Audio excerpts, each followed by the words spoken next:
Hello, amigo. Eagle Gardens 1 on Instagram. And this is episode 802.85. And as titled, this is a Weed Nerd World. Hopefully, you guys have had a good hump day. Mine was pretty good. Unfortunately, no hump in my day, but I'll take it nonetheless.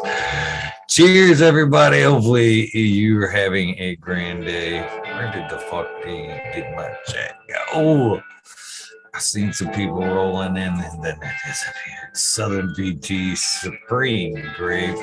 Cheers to you guys. Chad Westport. Hell yeah. Big ups to you for bringing this one in a little ACDC. Always a good tune right here.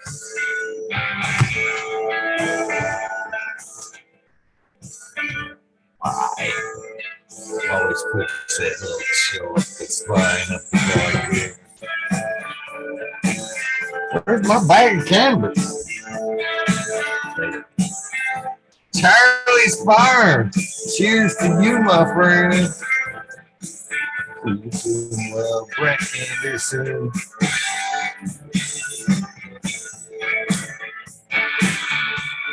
Rolling up some of this is some popcorn nugs of the Smiley's version of the DOA. It's pretty nice on the old palate. What I'll be smoking this evening, of course. Nice little nug from my grandma. Nice little nug from my friend Brett. How you doing, friend? How you doing? I believe that was Kim Brown. Look forward to it. Let's see what they do. Headphones off. Nice. Guess I had to check and make sure my stuff wasn't pumped up as possible though. Ivan Watkins. Cheers to you. Now we're back to you, my friend.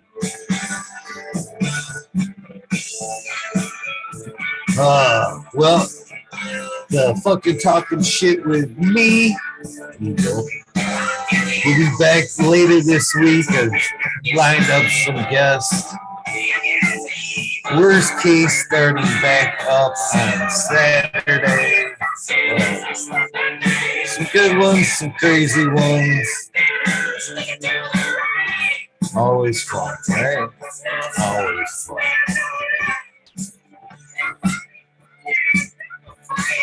Too nice to get back to a little business as usual. We have some really good hits coming up. Some great people that I've known from the past, some great people I've met, good people hope to be friends with in the future. Cheers, buddy, Kilowatts.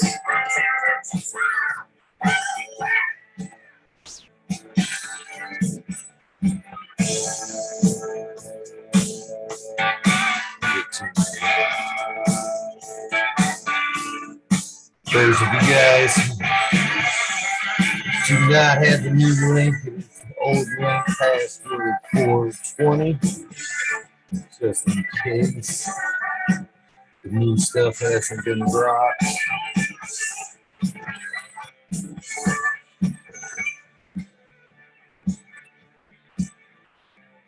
It's weird, I'm almost enjoying it.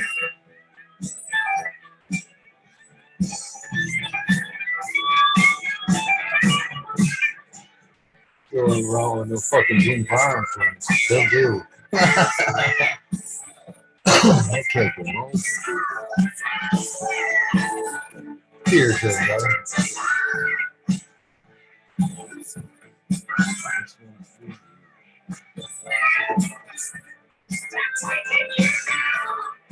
So how was your home day? What are you smoking on? How was your day? Some of those things are down in the chat, please. Oh, shit. If you haven't already, please turn your chat to live chat. Yeah, Goblin, how you doing? Fire it off.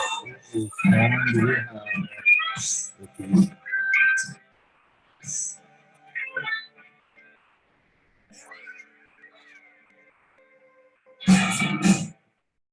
Such a good tune right there. Probably already hit my copyright mark. But that's okay. That's okay.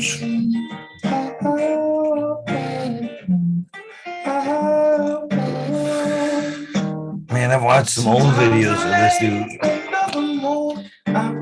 Kind of weird arms. Not weird, but he didn't look nothing like he does in this video anyway. All clean face. Same song. So when negativity surrounds, I know someday it'll all turn around. Cause all my life I've been waiting for, I've been praying for the people to say that we don't wanna fight no more. So nobody's smoking in chat, really? Nobody's smoking. I'm the only one smoking right now. Just me. This guy. Oh, I find that hard. One day. It's not about win or lose. Cause we all lose when they feed on the souls of the innocent. Blood drenched pavement. Keep on moving. I would go see this. I would go see this guy's concert. I think this would be a pretty good laid back concert. It might drive you crazy, but don't let it phase you, no way. Jack Greenstock, how you doing, man? But I never let it get me down. Jack smoking that high society. Vaping some French cookies. Someday it'll all turn around. All my life I've been waiting for. I've been praying for the people to say that we fight no more. Be no more war. Our children will play one day. Scotty Thompson, Jet Fuel, a lot of that sounds pretty good. One day. Sounds pretty heavy right there. Critical Plus. Nice. I've had some of yours. It's pretty good, Brett. Pretty good. Wait, man, it just sounds too nostalgic and good. You gotta go Kool-Aid after every hit. Go busting through a wall. Yeah, that'd be even better. Take a big old rip. The Kool-Aid man comes busting through your wall. Kool-Aid. Hell yeah. Sky overhead. Cheers to you. Dave got one smoking some garlic cookies. Transplant feel nice. Even in the other video when he still had the beard and everything, it's weird to see beatbox like that.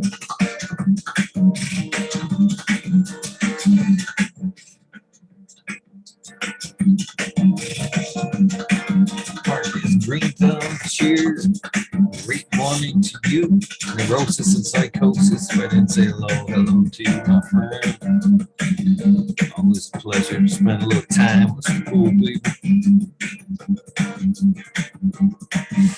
I gotta make it a point to do shout outs. It's been a few days. For some reason, I feel the need. That's cool, Jack. One day this all will change. Treat people the Your same. gets better, Stop my with friend. the violence. Stop with the hate. One day will I be free. I'm proud to be under the same sun, singing songs of freedom like fire.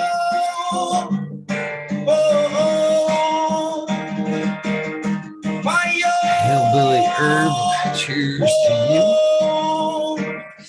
Hope all is well with you. All my life I've been waiting for, I've been praying for the people to say that we don't want to fight no more. There'll be no more war, and my children will play. Since it's just us, do you guys have any requests? While we listen and smoke, talk a little Oh, shit. Monday. Oh, oh, oh, oh. I'm a, yeah. Man, that thrift shop, man.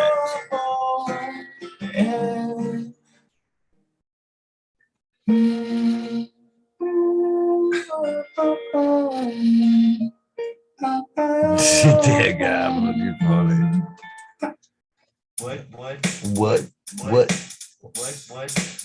Who doesn't? When was the last time you guys went to a thrift shop? That's what I'm fucking curious about. I can honestly say myself, I went a couple of weeks ago with my stepmom, hanging out. It's a fun day.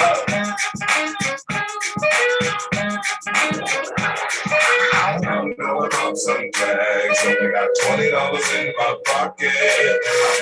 I'm looking for a dollar. This is fucking awesome. Walk into the club like, what up? I got a big cock. I'm pumped up on some shit from the thrift shop. Ice in the fringe is so damn frosty. The people like, that's a cold ass honky. Rolling in hella deep, headed to the mezzanine. Dressed in all pink, set my gator shoes, those are green. Drink to the leopard pink. Girl standing next to me. Probably should have washed this. I was like, oh, yeah, sheets. Yes. Dudley Dawson, cheers to you. Bucket copping it, washing it. About to go and get some compliments. Passing up on those moccasins. Someone else has been walking in bummy and grungy fucking me. I'm stuck in your fucking around a little bit. I'ma take your grandpa style. No, for real. Can I have a hand-me-down? Your Lord jumpsuit and some house slippers. Dookie Brown leather jacket that I found. Dig it. They had a broken keyboard. I bought a broken keyboard. I bought a ski blanket. Then I bought a keyboard. Hello, my ace man, my mellow. John Wayne ain't got now my friends get yellow. Make them cool, sell those. Sneak ahead to be like, you got the Velcro. I'm gonna pop some tags. Only got $20 in my pocket. I don't see no answers on the tax question. When was the last time you guys were in the thrift shop? Some tags, only got $20 in my pocket. I'm looking for a dollar. This is fucking awesome. What you know about rocking the wolf on your noggin? What you knowin' about wearing a fur fox skin? I'm digging, I'm searching right through that luggage. One man's trash, that's another man's come up. Like your granddad, for donating that plaid button up shirt. Cause right now I'm up in her skirt. You can find me nice, yeah, that's pretty awesome. Grandma, your auntie, your mama, your mammy. I'm those flannel zebra jammies. Second hand, I rock that motherfucker. The built-in onesie with the socks on another bucket. You're rolling in. Oh, what the fuck? I just killed their fucking music. What the fuck? That's some bullshit.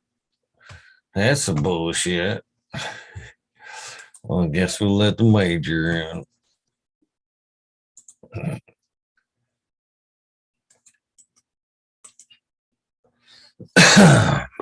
What up, Major? Oh, How's your day, brother? oh fuck, dude. Today's not a good day, man. How come? Well, we got that 40 to 50 mils of rain up here, right? My basement always floods. And I was such a dumb fuck today, and I ignored this feeling I had in my gut all day. I'm like, oh, what the fuck is that? What the fuck is that? Well, come turn on the lights at 7 p.m. and fucking everything's falling over. The basement has 4 inches of fucking water in it. Man, and the plants were light enough that the movement of the water, and they're not trellised, it's knocked the light ones over. So half of them were in the fucking water. It's just like, oh man, that's not what you want at the fucking, midweek of fucking week 4, right? It's just, not good, but not that horrible either. But it's just like, fuck all that vermiculite in the water from the fucking pots and shake it on your buds. You're like, fuck, should I just wash this shit? So I might just take a dunk later and just spray those bitches down while the basement's sort of in that flood mode. Just hose them down. Fuck it. You're getting a wash today, girls. Yeah, that justifies a shitty day. Yeah. Picking them all up, trying to get the fucking sump pump working. For some reason, this fucking sump pump doesn't work worth shit. And it's like every 40 minutes has to go on for like about 10 minutes. So I was just set up for every 40 minutes, turn off for 20 minutes. And it seems to be keeping about a half inch in the basement. Just enough to piss me off, though. Every year it's like, oh yeah, I'll fix it this year. Well, this year's gonna be the year where we'll dig up the foundation and add at least a French drain on the one side. Whatever, we'll figure it out. Just based on this old house, I don't know if I'll ever it wouldn't matter if I had that old pipe around my house because the water level's so high that I'd fill it anyways. So it wouldn't matter exactly what I'd do.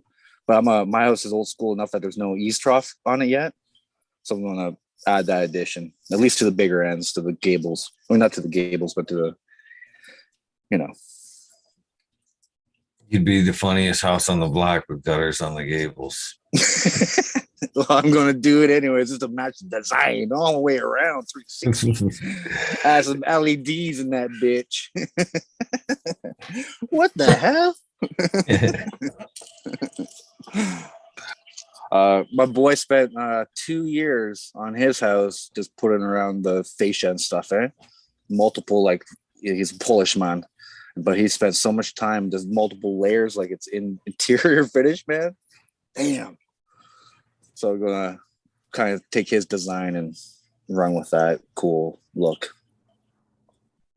Everything's hidden. It's in just multiple layers of wood and beautiful structure. Nice. Well, that kind of makes me want to sort of copy it. But my house is mostly steel, so it's like, well, I could clad it. I wonder how to make that look like cool steel, though. Multiple clad steel. I'm thinking copper. Might get a little bit of copper going. Old man had some copper that I still have. Probably not enough for the whole house. And based on that, I'm gonna have to save up for a couple of years before I get copper. Just a nice detailed strip along it.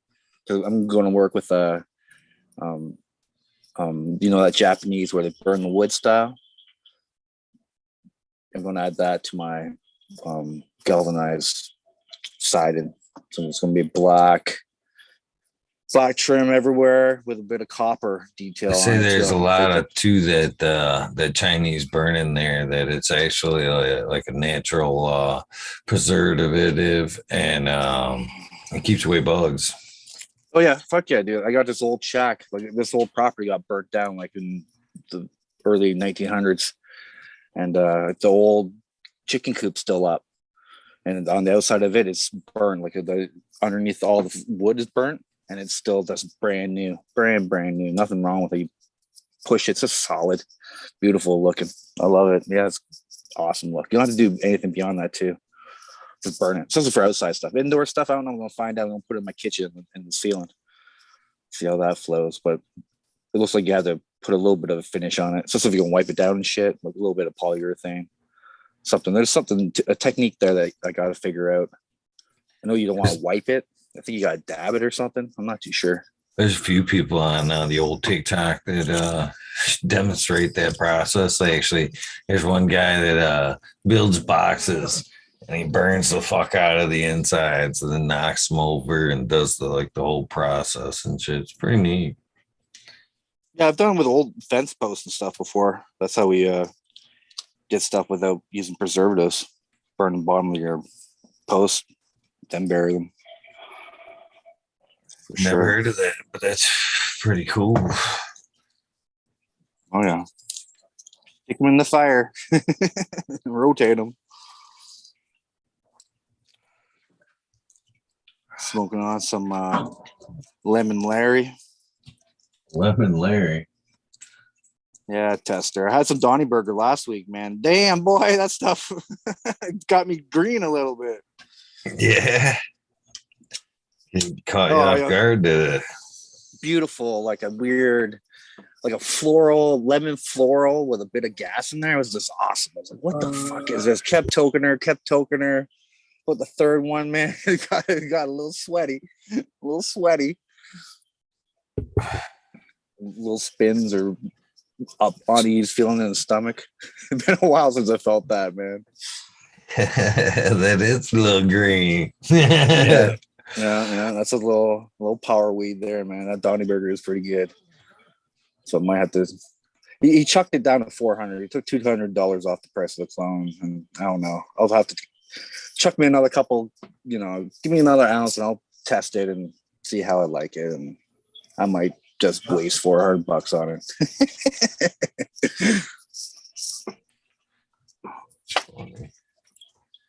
How quickly do you think you'll burn yourself out on it, though? I mean, there's always a tolerance. Yeah, that's the thing, man. That's what I'm saying. Like, oh, like he only gave me like a half quarter, maybe a quarter, just a tester, right?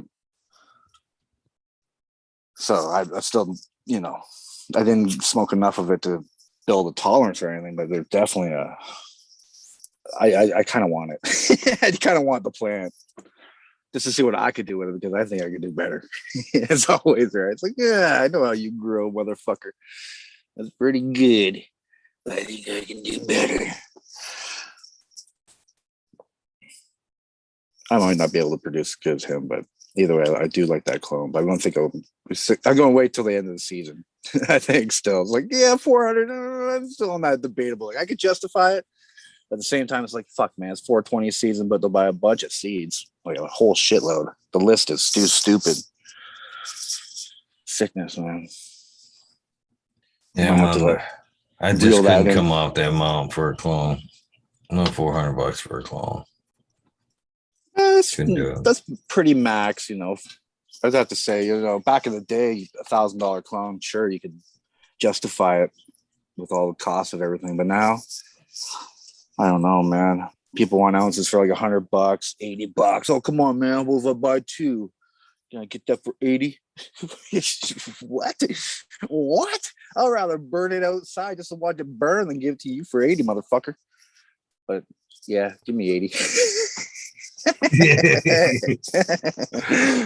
Wait a minute, don't walk away. Come here. Shit. I don't know what that equals. 80 times 16. I guess not enough. Not enough, but at the same time, it's better than nothing, right? So I don't know. Yes, they got adjusted those prices, so now ounces are 80. I really believe if you buy two, it's only 80. Year or so, maybe two max. We'll be back. We'll always be back. It's kind of weird how, like, other than today, lately, I mean, you've got like fucking historically, let's see, as far as I can remember back, we'll go, I mean, $40 a quarter, $50 a quarter has been the norm for, you know what I mean? Ever. I can see things will bounce back, even with the demand. You know what I mean? It takes so much to fucking make them extracts and everything else. That shit eats a lot of what's being produced up. That demand alone. Then you honestly start adding all the medical stuff to it. You know, making it into RSO and stuff like that. I just can't see the overages. You know what I mean? Not only that, with all the farmers packing up and stuff like that, just giving up the drain. Supply and demand is going to come back. It's going to come back. Well, a lot of people like the fucking pens. I'm starting to think that I might have to get into that stupid pen shit. A lot of people do like pens, but I just don't like that high myself. But no, it's short-lived, right? He's a weirdo. Yeah. No, it's definitely It's too heady, and if it's done all day, it seems to lead to anxiety. I don't know. Yeah, I don't know either. I don't even know what they cut it with. Like, I don't know if it's just a little bit of left, like what the fuck did they cut it with? I know there's some elements that the Canadian government banned that was questionable. So got to find that alternative to make it, you know, the viscosity not so low that it's thick like tar, you know? Or is that high viscosity? I think high viscosity is when it moves slow, isn't it? And low viscosity is when it moves fast. So you got to find that right burning point and whatever the fuck whatever that process will be, man. I'm not too sure. Someone knows. I think it'll come to a point too, like the artificial terps that they're dumping into that shit, man, where it's just. Well, they're claiming that it's all cannabis derived. But the ratios are all ass. fuck. The ratios are fucking out to lunch now, right? My Right there. ass, it's all cannabis. Well, to state that, maybe they only have to have 51%, and they could state that, so that 49% comes from, you know, it's still plants, but it's not cannabis derived. So maybe that, you know, I'm sure that they're tricky on their wordage for sure, man. Natural derived terpenes, you know. Well, they could be. It's still something non-cannabis, still natural, you know, derived. I don't know, maybe just call it like chemically stripped cannabinoids. Yeah, that sounds better. Like almost like a chemically stripped chicken, you know, like a weird twist on it. Yeah, I don't know. I should be getting back into that BHO shit. Probably not. Probably not. Even though it's tempting because it's so fucking easy. It is pretty easy. There's something with the closed loop systems they have now, right? Most people are getting rid of them for a good price. It just seems like, you know, to me, that's the greediest method of them all. You know what I mean? Just really just getting every little drip out of the plant. Yeah. Yeah. And that whole, you know, lab setup and just an unnatural process. It just steps it up to that, I don't know, weirdness, right? It's just a, Yeah. I don't even like BHO, but I'll produce it. It's just like, man, that's a weird standard that you're going down. You turn into a fucking punk, man.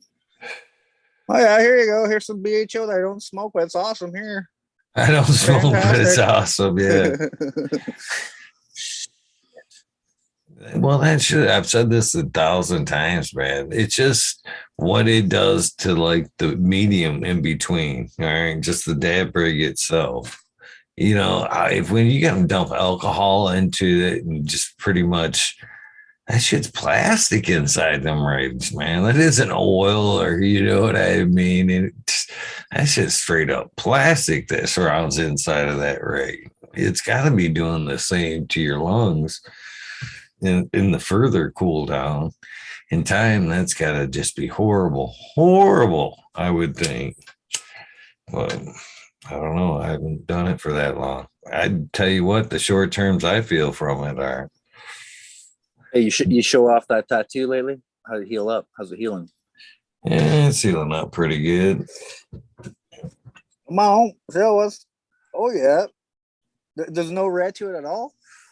Yeah, a little bit. A little bit? Yeah, I should have used a little bit of cream, a different cream to it. I use this hemp brand, but I've never had like a whole lot of great luck with like straight. There's like a whole bunch of like hemp tattoo creams and shit like that. I always want to be that guy too. You know what I mean? And oh yeah, fuck yeah, cannabis, man. Hemp driven. And they've fucking been like the worst ones, man. I used this one cream. It was married. I don't even know how to say the name. It was a cannabis name. I think it was like Mary Jane's tattoo cream or something like that. And man, it fucking my tattoo, it was the worst heel I've ever had. And I was like kind of bummed because of course I wanted the hemp side of things to be involved, but even this time I use this shit works great right here. This tattoo cream right here for like old tattoos. You can put that shit on like an old tattoo like during the summer and shit, and that thing will buff that fucker up just like it's almost new and shit. But it didn't work. It wasn't a good alternative for like the healing process. Let's put it that way. Cheers, buddy. Hi, Major. Hi, Eagle. How you Danny, doing this evening? what's up, man? Just finished watching a concert and been watching surfing in Australia all day and checking in with you guys. Oh yeah, how's the fucking waves? How's the waves down there, man? Is it that time of year? Or is it just beginning of the season, end of the season? Around here, we had a good January. Not much waves right now, but waves are a weekly thing. There's always some swell. But right now, there's the pros are in Bells Beach, which is in Australia, the championship tour. Big waves there. The like 8 to 10 foot. Fuck. You know, I'd probably be into surfing and shit if I was on that fucking coast, man. But it's the sharks I just don't like, man. But I guess if I grew up around them, I'd be just cool with it. But being you know, not growing up near the ocean, sharks just have that weird vibe with me, man. Even though I'd never been around one in the wild, I just freak out over sharks, even though I've never been around one. You know, it's like an instant fear of the ocean I have. Sharks, stingrays, jellyfish. There's long list not to get in the ocean. We're slow as fuck in the water, you know. Jellyfish, yeah, they'll sneak up on you and you don't even realize it. But certain ones, if they touch you, you'll get like a rash or poisonous stuff is on them. Some of them. You got to watch out for jellyfish. Apparently, even in Great Lakes, there's a jellyfish out there. I haven't fucking seen it, but it's cool to find one. Yeah, man. Just took away another place I'm not swimming, Major. Just check that one off the list. I ain't cool about big water anyway. No, I was thinking maybe it's one of those like invaded species that like some fucking guy like, you know, have with their ballast, they dumped it out in the Great Lakes or something. Like I don't know, man. I gotta look into that. I guess I shouldn't say that until I look into it. But my buddy told me, yeah, man, there's a Great Lake fucking jellyfish out there. Oh, we've got a bunch of native different species, invasive species from just that boats dumping their ballast and shit like that in the waters. We got some crazy shit that isn't native here. Zebra mussels. And even some of that, they're bad. People with pets like that had like exotic fish or exotic reptiles, and then for whatever reason let them out into the wild in an area they didn't belong in. A few of those have become invasive species from just that happening. Yeah, we got the red-eared slider up here. It's a common turtle that people let go. Whatever. I guess it's just a process. It's not worth, you know, investing time in trying to kill all these invasive turtles and shit. And it's like even down in New Zealand, there's like a moose they brought all the way from Canada down there. Like they released 10 of them, and apparently it's still fucking there's one or a couple on the island. Well, off the coast of SoCal, there's this little island called Catalina. And way back in the day, it was owned by the Wrigleys, the guy that Wrigley Field and basically gum. And it wasn't that he was bad person, but like he was so rich, he imported like every kind of animal you could imagine to this little island. And yeah, now they have a lot of them became invasive, and they have certain animals there that you think, what the hell is that doing there? But they can't get rid of them all the way, like and plants. Like it was like an experiment, or it proved that you can't just import a bunch of stuff because it messed with the native stuff. And they spend money on that island trying to eradicate all this stuff. Edison was responsible for a lot of bringing plants to the Florida area. I think he brought in like 10,000 different species of plants and shit, trees and plants to that area that weren't native there before.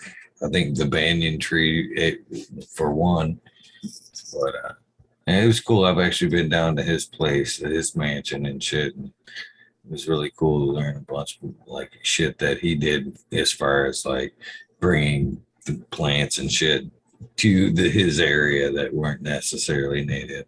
Now, some of those things is what like changed the world as far as food supply, or it's the plants that, like in the early explorer days, those were what the explorers were doing, was taking plants from wherever they explored and bringing them back to their home country, Spain or the explorer days. That was part of what the whole purpose of it was. And they brought stuff to other places. I mean, I always think it's a pretty crazy story that, like, the sailors of that era basically had hemp seed on board, because if they got stranded or needed to do repairs or make new sails or get new rope, they would just find a place and land and grow crops until they had enough to build the sail, and off they went. What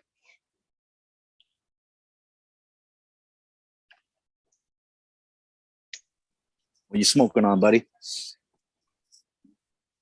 This joint's apples and bananas. Yeah, pretty good. It's really good. It's and any like right now terps? I can, and I don't find it like, oh, it smells like apples and bananas. It's dank ass weed that smells killer. Fruit dank. Yeah, not heavy no, on that. No fruit at all in it? Well, I guess there's some, but it's not like real strong. It's not like one of those real fruity or like super terpy that way, but it's super strong and has like a dankness to the smoke. Like even when you come into the room after you smoke, there's this heavy dankness. Because right now in our production, I got cheetah piss, grape gas, Don Mega, and apples, bananas for the most part. Yeah, I think the best weed of them is the apples and bananas. Like I can smoke any of them. I seem to be going to the apples, bananas the most. Grape gas is pretty good for a grapey, gassy thing. They're all good. Like it's all like what you personally like. I don't know if any one thing at this point. I can remember years ago, I used to just grow like one or two kinds for years, or even like a decade straight, where I just grew this and this, and that's pretty much what I smoked. And I was pretty happy with it. Today, even the best of whatever there is, if that was like all you had was that or a couple things, like the best part of the modern era is like all the different kinds that are constantly, whether you want to get clones, whether you want to have seeds, or whether you just want to trade some or buy some or whatever. It's endless. And I remember that, yeah, if you smoke the same kind all the time, yeah, you get like a ceiling. Not with all strains. Some strains, like OG, there was never a ceiling, or some of the really good ones. But a lot of strains, yeah, after about a week or so, even though it was super good, and you get bored of it, I guess. I think the effects are probably the same, but you're bored of it. At least that's how I am. I like variety. No, it definitely seems like your body builds up a tolerance to whatever bag you pick, right? You smoke that for a complete, I don't know. Yeah, I could spend a lot of years since I just smoked the same thing for day after day. But I remember that used to be like a thing. Like even the best weed you could have, you would like have a ceiling if that was all you had. Well, a lot of people consider the best weed that you have too. There's the one that makes you almost sleepy and couch locked for a lot of people. That's considered like someone will give me some weed. It's not as good. It's lesser quality, but just because it's different, the first joint or so I smoke of it, I get like higher than I have been getting off of something that's way better.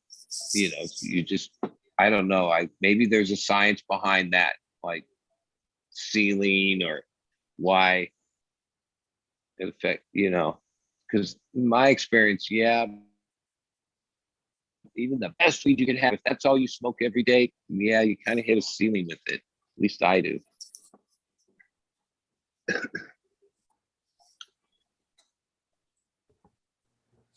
I think the consumption level has a little bit to do with that. You know what I mean? Even though I smoke a lot, I consider myself to always smoke a lot. I think if you look at the numbers, you scale it back. Like, at one point back in the day when we were all smoking mids, it wasn't necessarily an ounce a week per person. You know what I mean? It was more of a half ounce. You didn't smoke it as much because, it wasn't as available. I think that's part of that right there. That, consumption just wasn't nearly as much as the way we smoke this shit nowadays. Morning, lunchtime, after work, couple of joints. Then fuck, nowadays we got that in before lunch.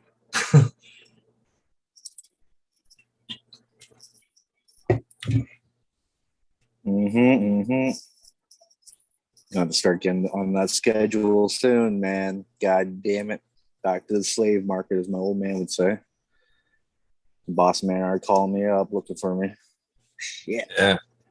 It's that time of the year, man.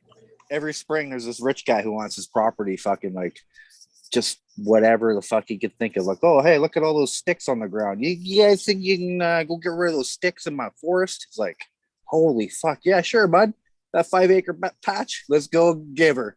And so, like, this is ridiculous, man, what this guy wants. Like, any stick on the ground, like, hey, get rid of that stuff. It's like, okay. But he pays for it, right? Oh, he pays out the fucking yin yang for it, but it's like just a ridiculous concept. It's just like, this is a huge forest and we're getting rid of all these sticks. Yep. Oh, okay. I was just shocked like last year that actually someone does this. Just like, holy fuck, this is crazy. Like, anything within a half inch, even living, he doesn't even want. He wants like, now what is fire concern? He wants like we'll buck up the trees. The pile of sticks, or you have to haul them to a dump? No. We haul them to this trail, and then we have to load them up on wheelers and take them down to a point where he'll hire a fucking chipper. A guy with a machine comes in with a grabber and he throws in a chipper. But it's still a lot. Well, but he must have like a healthy piece of property where people that. This guy. I don't know if it's healthy because ultimately all that natural things that happen is really what makes the area the healthiest, right? Yeah, you need those sticks and everything to break down. Yeah. But there's a lot of leaves and shit in that forest. I wouldn't worry about so much of the, what we're taking away. But yeah, definitely a lot of weird work for this rich fucker. And despite that, this guy's awesome property, and you think it looks beautiful. You just shut the fuck up for 2 seconds, and what do you hear? A fucking highway. You can hear the highway, man. It's like just not my cup of tea. Where I'm at, the only thing you can hear once in a while is a train, and that's like fucking 12 kilometers away. I couldn't imagine fucking having a highway. That would just bother the fuck out of me. And this guy sold his last property for $17 million. So it's like, well, man, come on. We got to sell this place. I could hear the highway. Build another one for you, boss. Yeah, that's the way to live. Other than current, like to say the last, 8 months or so.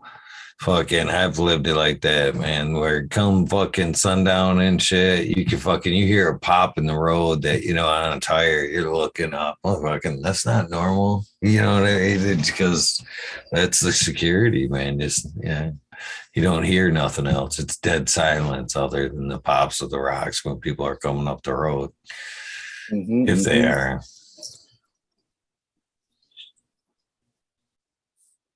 I'm at a dead end road, so you can tell the people's truck sounds even. You're like, oh, there goes Frank. you know the fucking sound of trucks and shit.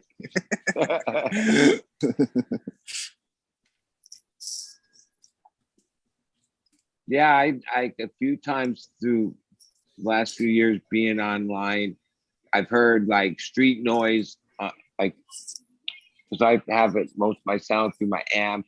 It's never that loud, but it's a few times like I heard a siren or something. At first, I thought for a second and then realized it was online, but like it made me realize I guess maybe when there was a fire thing one time, the fire department drove around with their sirens on, but yeah, I've never hear sirens. But then a lot of people that live in wherever urban areas, oh, that's just common, the background noise of a siren in the background, you know? Yeah, that's never coming from my house. I never hear a siren, never. Well, there was no lemon in the Lemon Larry, so that's kind of a disappointment. I think that's super disappointing. What the fuck? Yeah, because my experience, most things with any kind of citrus in their lineage usually has the citrus in the weed. It's a pretty dominant usually when you make crosses. Maybe on the scale there, 1 to 10, I'd give that on citrus a 2, like a 2 out of 10. Like that shouldn't even be in the fucking description. Should just be Larry. Yeah, this is Larry. Yeah, Larry OG, no Lemon Larry. Yeah, that sucks. I like some lemon. It's been a while since I've had any like good lemon. I think lemon is pretty common. Definitely seems to be a, maybe 25% fucking on my lineup has a bit of lemon to it. There's definitely a lot of citrus. Not in Michigan here. I haven't seen any good lemon around here in a while. Citrus, yes, but like a good, solid lemon. Well, what's the difference between the citrus? Would you say like he's talking about like more orange versus lemon? Like that's what I'm thinking. Yeah. When I think citrus, I think some more to the lemon orange side. This one that's called lemon. I think more is like in the floral category. Citrus, but like kind of floral. It's got that. It's not necessarily citrus. I think more citrus, like a orange. Sorry, one that's called lemon tree. I've grown a bit of that, and that is like a lemon that's like if you rubbed up against the bark of a lemon tree, or that's more of the smell, not the actual lemon or there's no candy. It's more like the rind or the bark of the, like that's how that lemon smells like to me, like more like the tree itself. Oh, it's San Francisco Valley Kush crossed with Lemon Larry. Well, there you go. It's not Lemon Larry. It's a fucking mix.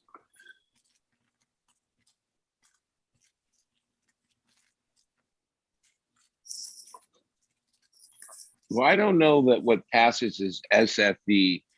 I haven't grown it in years, but I grew everything from Swerve for like 5 years, and that was his main, like just like Masonic. That was his mail. Yeah, that was his main thing. Like most of his stuff had SFB crosses, and that was kind of what he's known for. Even my relationship with him. I'm born and raised in Woodland Hills, San Fernando Valley. That's where his that's where his thing was from. So that was my initial like draw to his seed company at the beginning. And yeah, I guess there's still SFB. I hear it in different crosses. Mm-hmm. Some people actually still grow straight SFB.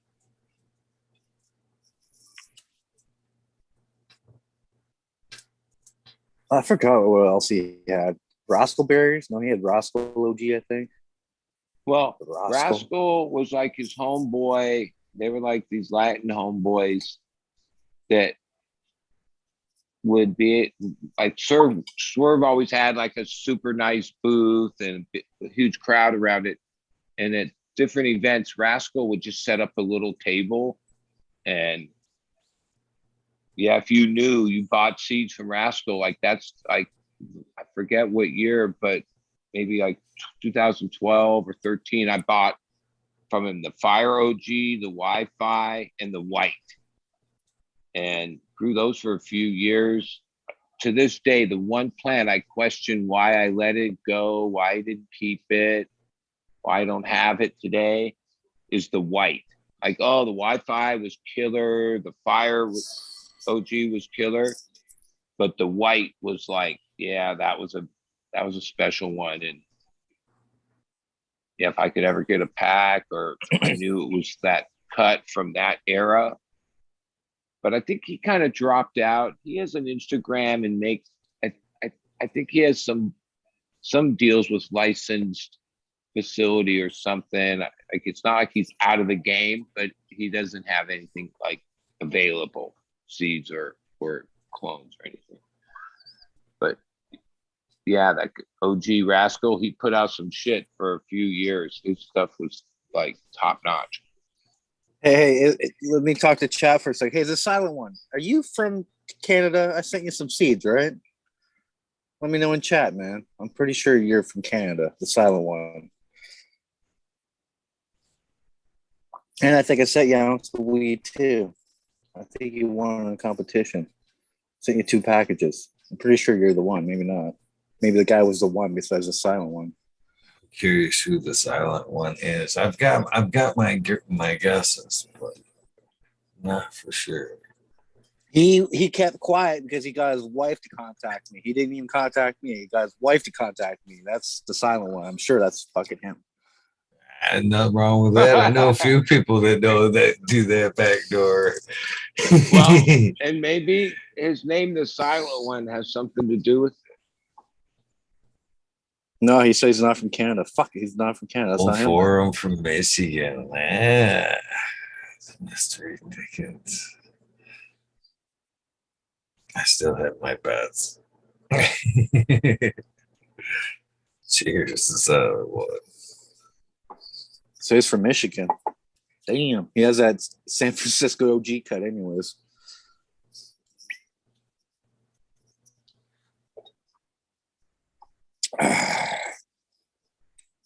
Mm-hmm. I'm smoking another one of those.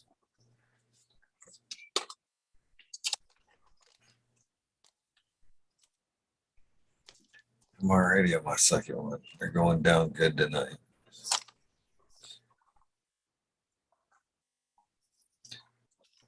Man, it was good to fucking hang out with Smiley this weekend.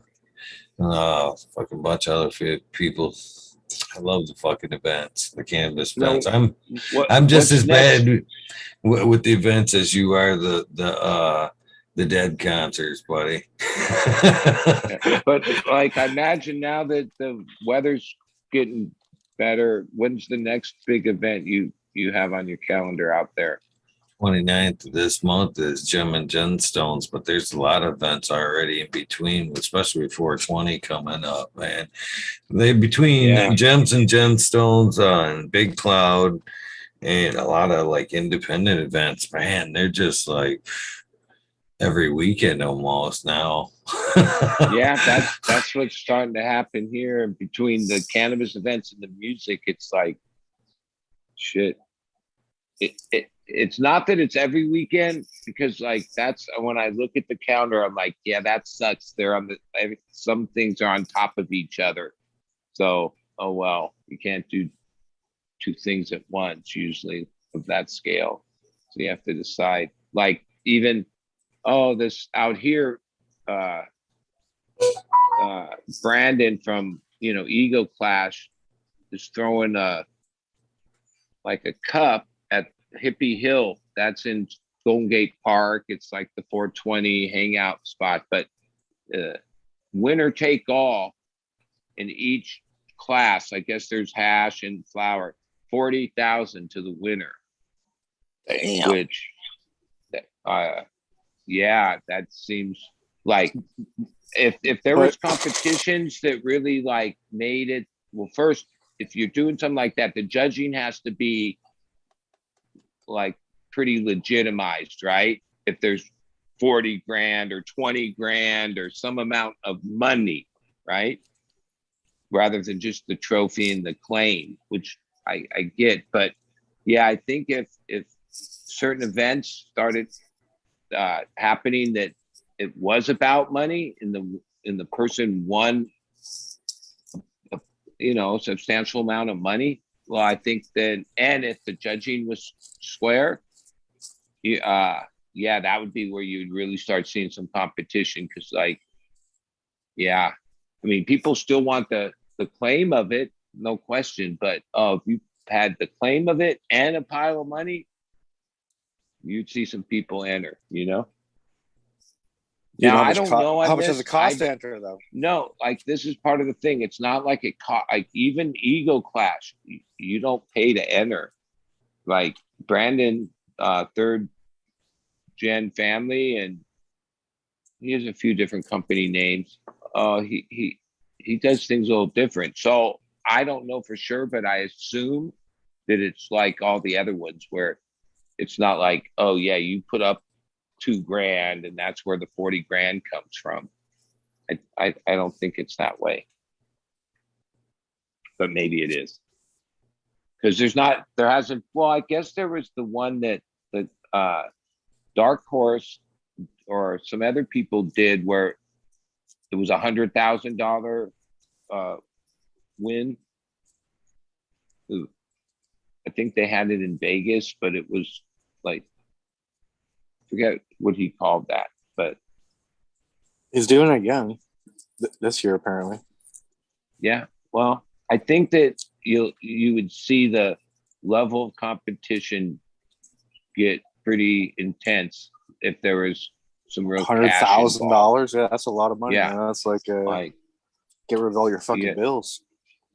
Yeah, for at least a year.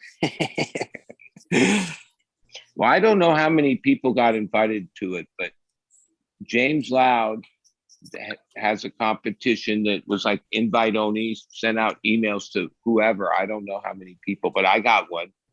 And he sent a 5-pack of this seed that is it's Zereos, which is cereal milk.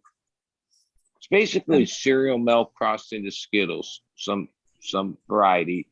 And then it has a $20,000 winner take all, but the caveat with that, which is still cool, 10,000 of the dollars goes to the charity of your choice, anything you choose, a charity, and then you get 10,000. Well, go get a bag of fucking Z from your boy Brandon, man. And well, no, you grow everybody in it's all growing the same variety, the 5 seeds that he sent out.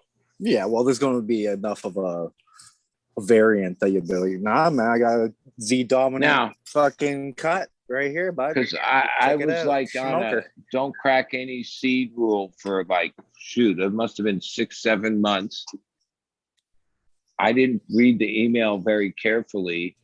Oh, he sent me the seeds in a timely manner, no question. But I didn't crack them until almost 3 weeks ago. And on the rule thing, the entries are supposed to be in June 1st. No. Even if everything went perfect, I could never make June 1st. I could make June 15th if that would even be close.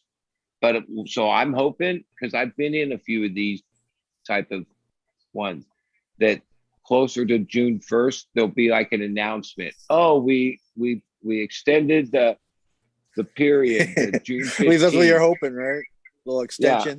Yeah, and either way, I'm going to grow them out and see what's in it. So, but yeah, I knew he had that. Hey, I like the idea of competing for money. Now that makes sense to me. Yeah, not just a cup, right? It's actual money. Yeah. Even though, depending what brand or company or what you have going, a cup win is actually it's played right. Whatever cash award you can get for the 50,000 or 40,000. Oh, if you parlayed it right, that would be worth what it would do for your brand would be worth way more than that, right?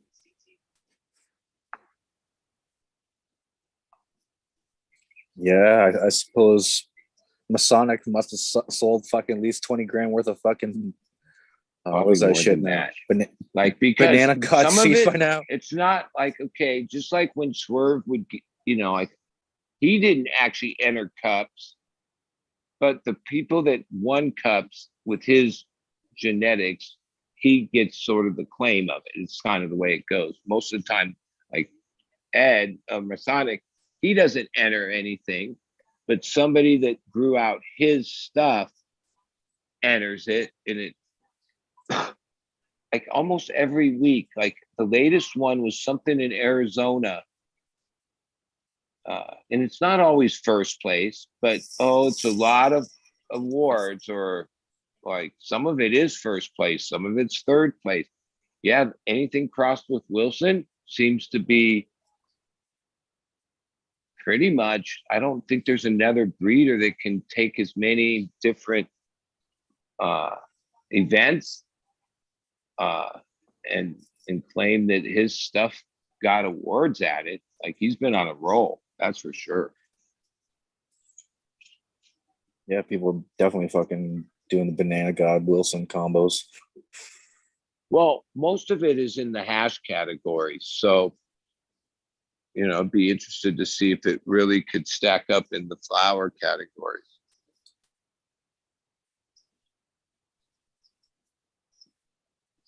Yeah, there's definitely some strains that are better as a concentrate versus flower. All right, some strains are ugly. I mean, I don't wash, and I've grown a bunch of Wilsons, and they smoked great, and they were good flavors and good plants and good bud. But like most of the people I know from around his circle that grow stuff, most of them are hash. Yeah, that's what they do. Most of the Wilsons I've smoked, like hanging around there, is hash. All like every strain, well, not every strain. God, the guy has so many, but a lot of it, people show up there on the weekend and have little jars of this strain, that strain, all Wilson crosses. They're all, somehow that Wilson is something. It is. I tried a weird hybrid of it last year. I think it was crossed with some kind of a. Well, I could tell you, I have 600 germinations right now. They're a couple weeks old.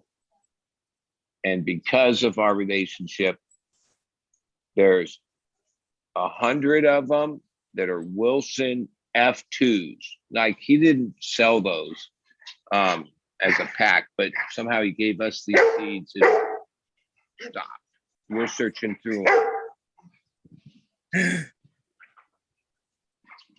And then we also have 50 feminized F3s. And I don't know. There's other so I can see there's 600 total. So I can't keep track of all.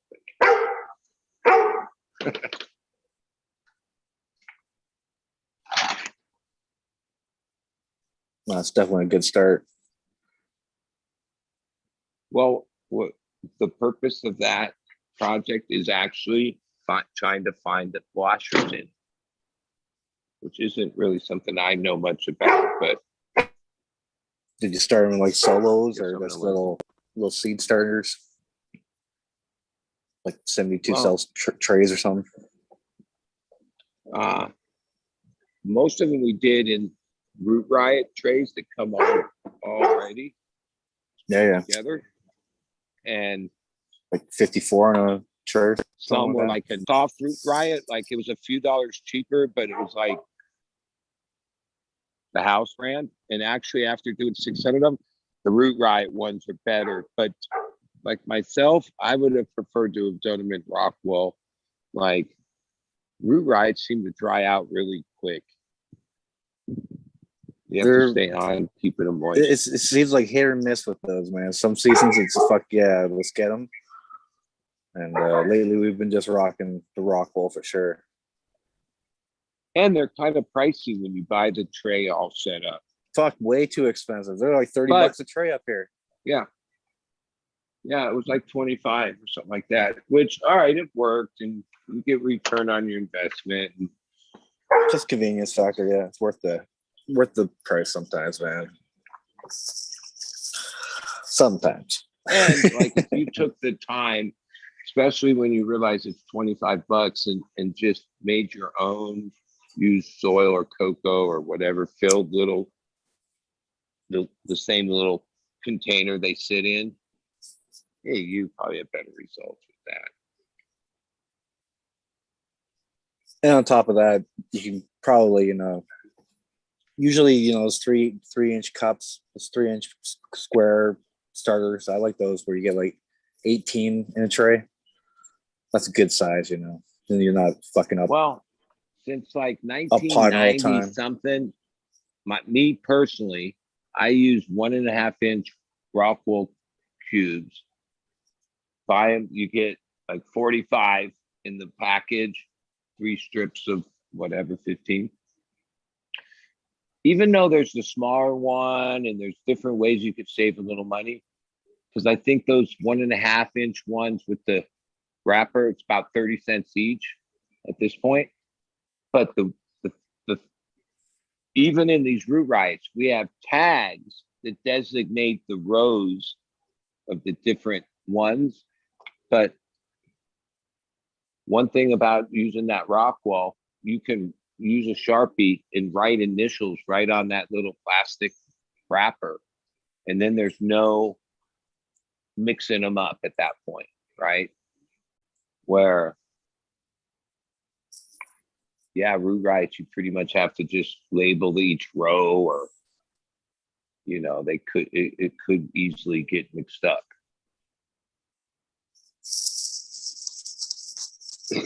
Where that's one of the things why I like the Rockwell 1.5-inch, because you can write on it, and that once you moisten those, you're good for like 3 days. You know what I mean? They don't need and ultimately they root faster than anything else I've used or see, because in my mind the best, quickest rooting happens. The environment has to be right, but it's like air moisture ratio. Like, and Rockwell gives it a good air ratio at that point, and that's what really gets the roots going.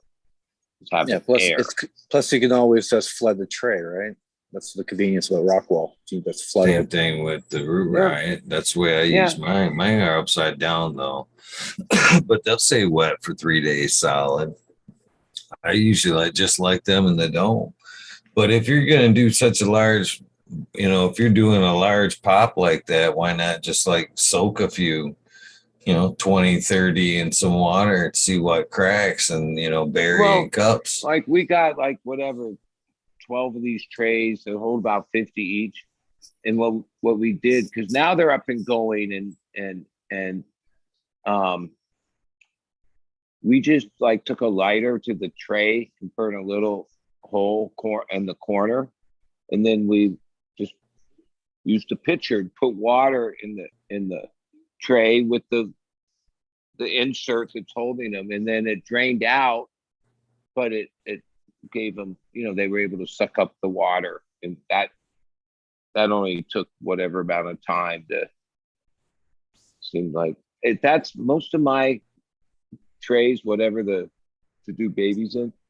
Yeah, I always burn a hole or poke a hole. Usually I just burn it. It's easier in the corner, even with Rockwell, because then I can just pour water in that tray, put it at a little angle, let it drain out, and that's it.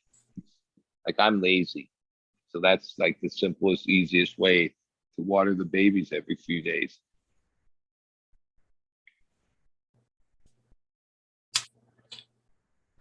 Even the root riot in them trays, though, use them like you're supposed to, plug down. You can still just fill that tray, with about a 1/2 inch of water, and let them absorb when they get super, super dry, and let them wake up. At least with the up potting with Rockwall, this is what I found, that like when the roots first show at the bottom of your 1.5 inch, if you move it on like quickly, like the same day, the next day, no later. Or if you like let them, you give it a few days because they can grow in that 1.5, and the roots can get even bigger and all this. But I have found that if you like not, well, they gotta have roots poking through. But if you move those roots right away into a bigger rock wall, that plant has no hesitation, no, like you'd be surprised how fast like it will be up and going. It's a big plant. Like if you did it where you up potted the cocoa, or yeah, there'd be a little hesitation. It takes a few days for it to get going. Now, if you time it right with the rock wall, I don't think there's a faster way. Like it's like seamless. They just, next thing you know, they're a couple weeks and they're big. I think that we go for any method though. You don't want to necessarily get it root bound. You want to kind of continuously give it that feeling of, never hitting the edges.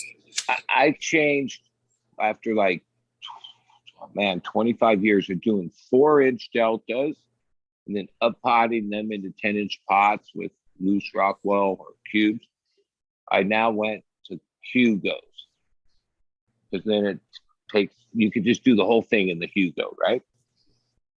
So, but the difference is it's harder to train a Hugo at the early stage not to get waterlogged.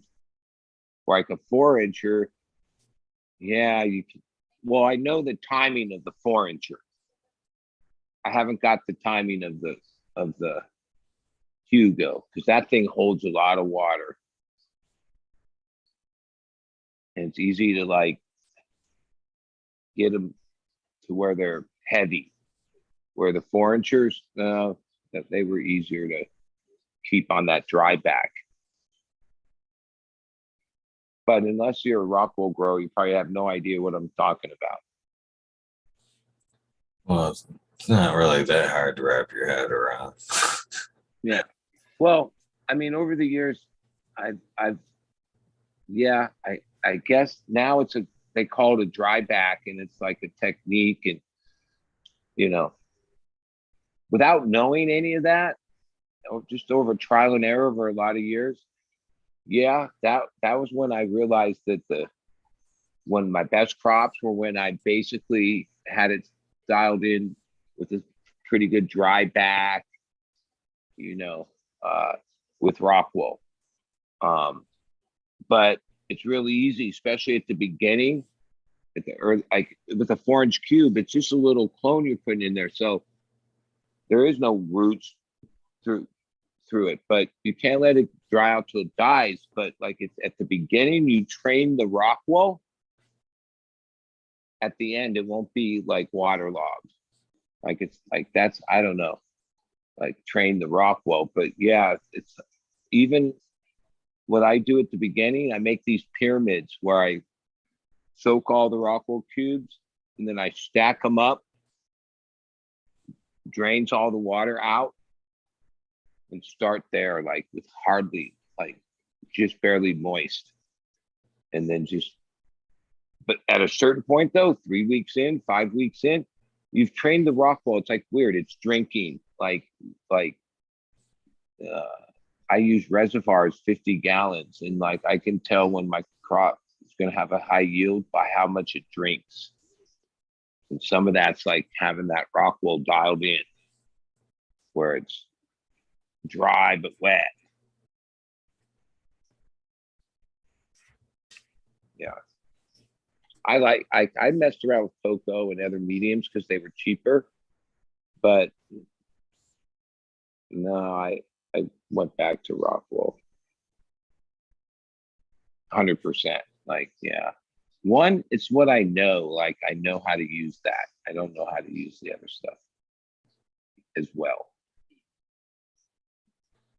I've always been a big fan of cocoa myself. I think it's the closest thing that I can get to switching like that, or being in a straight up hydroponics type setup, the frequent fertigation there. constantly pushing the oxygen to the roots or nutrient supply, has always worked well for me. Constant up potting, make sure there's microbes in there. Real good luck there. For a lot of years, maybe it was my own being misinformed, but like I went back and forth with putting microbes in my reservoir to, cycle in Rockwall, because there were times that, like, with the best information or things I knew, like I remember maybe it was info from the hydro store or forums or whatever. They people would say that, like, even when you add the pH down to the reservoir, that's just going to kill all the microbes. And actually, the person, and whether he's credible or not, but that guy Scotty Reel that was on the Dude Grow show, one day he went pretty extensive into all the things he had to do to get his product. What's his root stuff? The yellow bag. Or Real Growers or some bullshit. What is that? He has like a microbe mix. He sells a microbe recharge. Okay? No charge. No charge. And he was saying that to get that registered and go through all the things to have it sold in every state, they had to have official take it to a lab and have it tested. But they tested it with all the different types, water that was low pH, water that was RO, water that was nutrient solution, different ways. I forget all the different terminology for that. And he said that there was no significant difference in most of those solutions. Like of course, because that industry always has wanted you to think that you could add it to reservoirs, right? There's another side that, maybe it's the whole reservoir thing. Does it really lit? Does it have a chance to colonate? And does it really be effective? And now the stuff I use and stuck on and been is that you get it from Build the Soil, but it's a private company. The one called Root Wise, and it comes with like this catalyst to feed the microbes. And I use that in like every reservoir now because you don't have to use that much. So I guess you can use those type of products even in Rockwall, and have some. I imagine Rockwall would be just like biochar is a good place for microbes to colonize. I imagine Rockwall would be a pretty good place for them to colonize too. Right. Even your clean drinking water from your municipality, what's been filtered and given all this chemical shit, still has millions of microbes in there. That's what I used to think, because I don't use our water, so I used to think the chloramine or the chloramine is really what's in water today, not chlorine or anything weird. Yeah. Still fluoride in there, isn't there? That would kill the microbes. Like that's what it's meant to do, really, right? I mean, that's why it's in our drinking waters to keep, mainly bad microbes from getting in water, because that kills people. But so over the years, a lot of it, because it was one of the things that I must have been given more free microbes as samples over the years at the height, not little amounts either. Like I've hardly ever had to buy that stuff. You know what I'm saying? Because they give out a lot of it.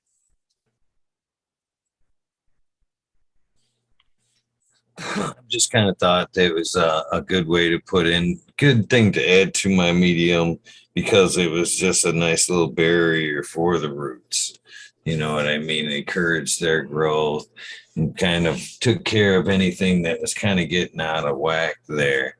Even maybe not so much if you're feeding in cocoa just straight artificial nutes or salt. You know, that kind of root system is kind of a lazy root system. You know what I mean? There's no real work for the roots to do but uptake. There's no real breakdown of nutrients to be absorbed, where the microbes are kind of playing somewhat of a key role. But when I've been in cocoa, I've always added not necessarily just salts. Last few runs over the years, 2-part salts. That's always worked good, but I've always tried to add like molasses and shit like that, sugars, which are organic substances, and too much buildup in the soil can go bad. And the microbes want to feed off that shit anyway.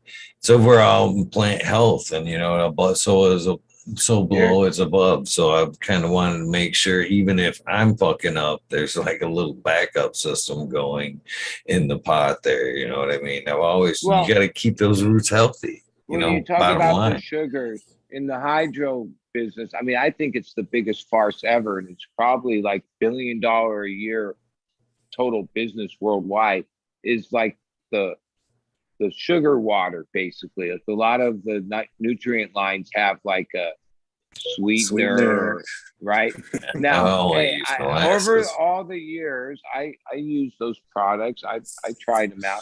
And this is what I remembered. Oh, it wasn't like it grew bad bud. The bad was killer. But it was the kind of weed that if you lit a joint, like it wouldn't stay lit. Well, that's from taking sweeteners too long into flour. Right. Yeah. Well, if you follow the directions, and this is years ago when those products first came out, all right, I'll try some. They tell you that even the whole thing is, because realistically, I remember hearing a thing that the roots of a plant have no ability to take up sugars. Okay. So like, but what the sugars and those products would be good for is the microbial life, right? But like most of those products basically tell you to use it as a flush. Like at the last couple of weeks, that even some of them had flavors like sour tea or whatever fucking flavor that they put in the sweetener. But even though that whole science is kind of proven false, and it's, I don't know, maybe some people still use those products. If you go to a hydro store, there's like each line has like GH has their sweetener, Cutting Edge has their sweetener, a lot of bottles of that shit, which is technically just basically sugar water, right? And God, what shit, even cane sugar, like, turbo cane sugar is a good substitute versus molasses, because you're right, that's all it is sugars. Yeah, but like you're not feeding the molasses in the last 2 weeks, right? No, well, like, maybe up to like the last week and a half. Yeah, well, if you read a lot of those sweetener recipes and you look at their feed chart, yeah, that's really what's to be used in the last few weeks. Like cut back on the food and then use. Well, that's one of the reasons it is a hardener. You know, towards the end of flour, it is a hardener.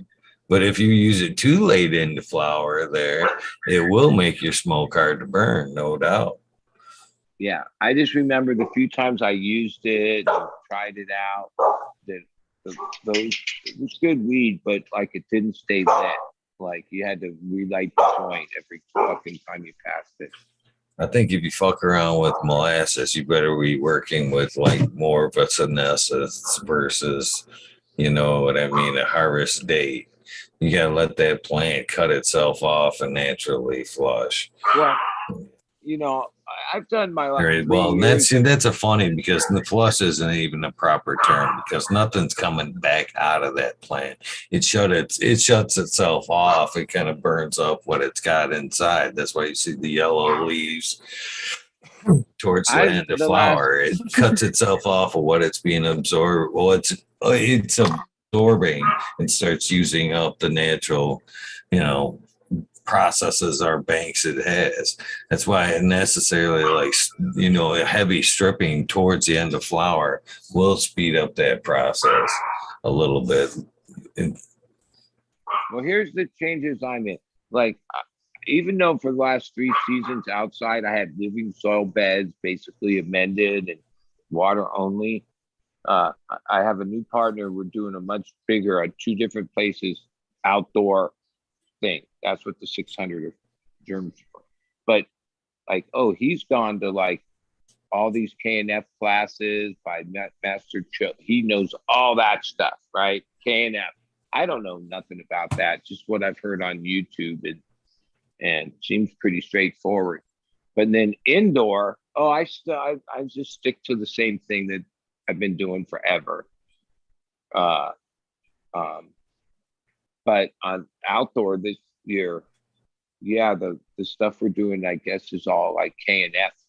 Like that's how we plan on doing it from start to finish outside, which at scale, which all right, let's do it. I'll learn a lot. That's what I'm excited about. Like a lot of it, I've heard a lot of these talks, so I kind of have it on, but no hands on. You know what I mean? KNF. Eagle, there's one back in the day when we used to be really fucking, measuring everything and playing the salt game and shit. There's one time we took the parts per million down to like 25. We're like, oh yeah, we got the ultimate shit. The next day we checked it. It's like 100 and something. All right. We're like, what the fuck? What's going on? So we flushed it again, and it's like, what the hell this time? Let's keep an eye on it. And sure enough, don't ask me where those ppms came from, but it had to come from the plant. There's some kind of equalization happening there that's drawing it from the plant. There's some kind of weird cycle, like the equilibrium trying to happen. It seemed to like we didn't give it a lot of highs. Like, it must be coming from the plant. Whatever. Gave her, whatever. 100 parts per million isn't horrible. Now, I want to say like GML, when he was doing all that shit, like I want to say he experienced the same shit too. Even though I think one time he showed like a 0 parts per million somehow. Well, like in a recirculating 50-gallon reservoir, like this is why, even though I have workers and there's this basic recipe. No, the recipe changes like that only like I know, because I like know which week and where it's at. But like if I make water at 1,000 ppms or like 1.0 at the beginning, just due to like each day that it's evaporating and drinking so much water, ppms climb up. And so usually by the time I change the water, like 4 or 5 days in, it goes up to like 1,400 ppm or goes up. Sometimes if lately, I don't want to waste the water. But in the past, I used to just, in between water reservoir change, I'd pH water and run fresh water through it, and then make another batch. Now, I basically, when I say the recipe always changes, because as each week goes, I might only have to make the water at 800, because the first watering through the medium will bring it up to like 1,200. You have to account for that. You know what I mean? If I made it at 1,200, it would pop up to 16. As it dries back. Yeah, and I mean Athena and some of these other fertigation techniques. Yeah, they're pushing like 3, aren't they? 3, yeah, 3.5. which I tried Athena and did that. Like the plants didn't seem very happy. It produced weight. I guess it did that, but I'm like a less is more. Like I don't even know what it says. Like I've forgotten what it says on the bottle, but I assume that any of the things I use is at half or less of the recommended. Like I don't push those things. I think that if you have the best genetics, that if you let the genetics express itself rather than like push it to express itself, it'll be better. That's my experience. I don't know how much influence it has on genetics. Ability to fix carbon and stuff. Yeah, sure, it helps with that. Fucking, there might be some modification there, but you look at like Green Jeans. There's this guy called Green Jeans. He used to be like this. He used to have his own lighting company, Pacific Lighting Concepts, PCL or some PLC, whatever it was. That guy had quite the breakdown on all the nutrients. Don't ask me where he got all his numbers from, but he had all the companies broken down and all the elements, and they're all basically the same. They're all within like 5-10% of each other, right? There's not much fluctuation between all the core elements, right? And what's kind of important that gets like kind of not always is talked about isn't the macro set or the NPK. It's the ratios of the micro set, like all those, you know, the micro set of nutrients and the ratios between them. Like, oh, some of those are pretty minute. They have to be there, but like in, you know, the right ratios. So that's where I think when you make K&F and you start venturing into things, you might have most of everything that the plant needs, but is it really, like, how do you know what ratios it's in? But I guess the plant will tell the microbes what it needs, and then it like goes that way. But for someone that's done hydro for 30 some years, it's like, yeah, it's hard for me to wrap my head around that some days. Because I'm so used to like control of like what stage is getting what. Well, a semi control of it, right? You don't really know what. Sure, you got EC of 2.0, but you don't know what making that. You know, like you don't know exactly what's in there. You don't know your heavy metal contents. No, even one time when I met with this pretty smart guy that was from one of the nutrient companies. And then I told him, like, oh, I only use it at half strength. And then, of course, he's from the nutrient company. He tried to explain to me, yeah, except that then the ratios and the, like, oh, what we're telling you is in it is at this strength. If you only use half that strength, you're like, you're not really at those ratios. You know what I'm saying? He basically was giving me warning, like, yeah, you're you know, well, you're just taking 2% calcium. If you're only using half of it, then you only have 1% calcium. You know what I mean? That makes perfect sense. Half is half, right? Yeah. Only tonight. Only tonight, man. Done. But like I found that the nutrients work better at those lower rates, like the plant. Oh yeah, for sure. Always use half or less.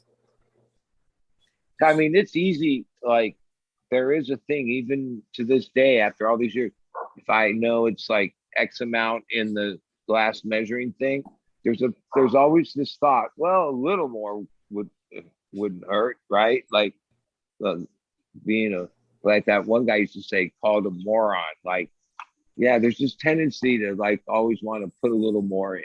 You know what I'm saying? I don't know if anyone else has that feeling inside them, but I'm always like, well, if this is good, maybe a little more would be better. Actually, it's probably realistically a little less would be better on most things. You can always just take one plant and give it that little bit more. You know, try to always experiment with that one motherfucker. Like, oh, this guy's gonna get, you know. Well, there are strains the that extra are like, dude. Like years ago, when OGs started being handed around and stuff, people would always tell you when they gave it to you, it's a nutrient hog. You know what I mean? Like some plants are, and some genetics are the opposite of that. Like light nutrient levels, what they want. Some plants actually really want some heavy, higher amounts of nutrients. I believe Or you can actually train the plant to take more. You can actually push it to the burn, back off, and let it, recover from the burn, hit it again with that same high level of nutrients. If you want to push that, play that pushing game. But I don't necessarily think the best cannabis comes from the pushing game, to be honest, from you. I well, think it's when I got a sample like all the pails of the Athena like 2 years ago, and then I Googled or whatever, YouTubed and watched as much, and there's pretty good information. They like what I couldn't understand is like even myself, I recirculate, I flood, put plain water to keep the they fertigate in a way that they don't even have runoff, right? Right? They don't flush, and they start with nutrients like at 3.028 to 3.2, which it's got to build up. Like that's why, like, yeah, I can't imagine if you did a squeeze test on one of their Rockwell cubes 5-6 weeks in, and that EC is probably like 6.0 in there, right? But somehow, because any other nutrient line I've ever used, if you went to 2.8 to 3.0, you would have the leaves start to twirl, right? That's the first sign of like too much nutrients. There's like a little twirl in the leaves. Like there's signs right away that too much nutrients. Plants can't, there's tip burn, that's the first one, then the twirl, then they just start dying off. Somehow, even when I used it, you could use it at that EC, and it didn't do those things. If I took any of the other lines of food and put it in at 3.0, it would fuck them up big time. So I don't know how what the formulation, what. I know one thing, I've smoked a fair amount of Jungle Boys weed over the years, maybe 6 different times, and it was like, it looked good and smelled, it was no good. Like it was like, just no. We always call it burn, right? Like all the plants burn because of nutrients, but it's actually just dehydration, right? There's so much salt buildup that's taking the hydration, the water from the tips of the plants, take it down to the roots.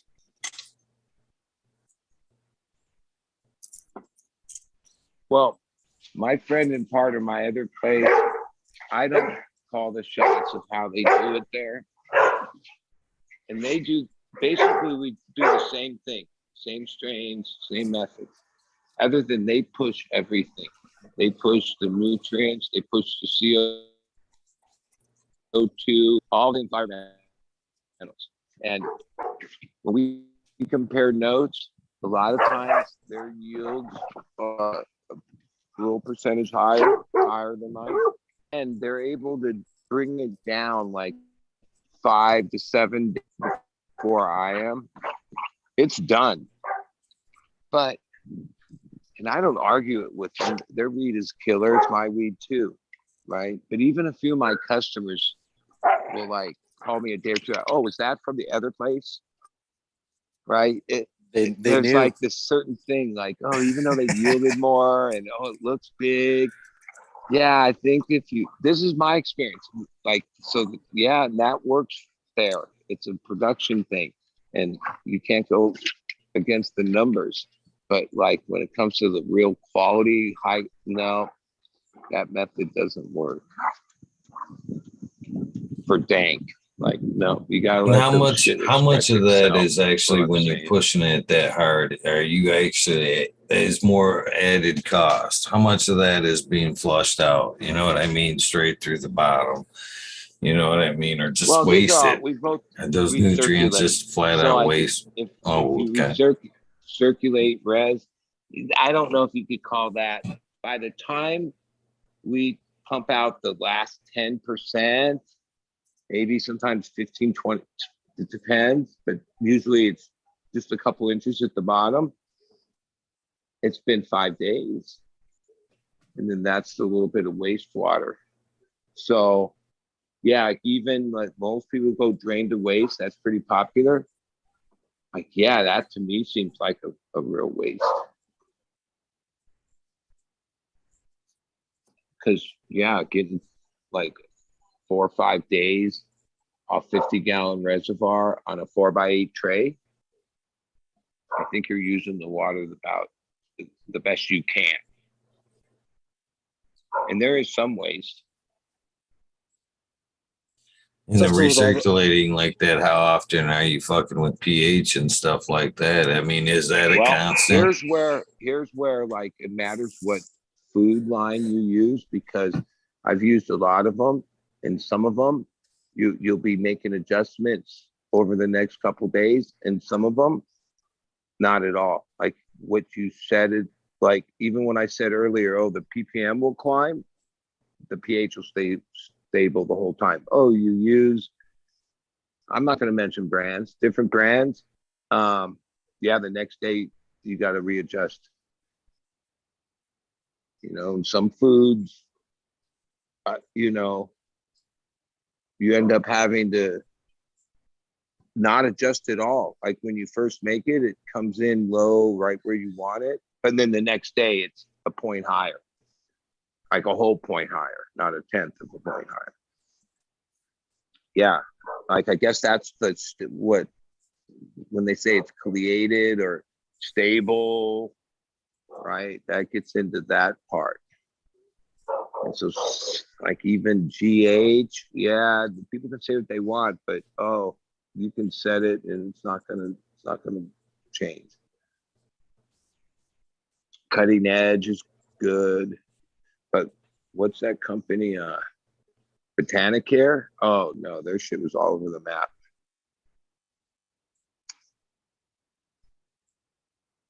That other shit, House and Garden, yeah, you have to make one adjustment like a day later. And when you make a reservoir for 4 or 5 days, you account, like if I make it at 5.8, when there's 2 inches left, it'll probably be at 6.0. Like it does go up a teeny bit.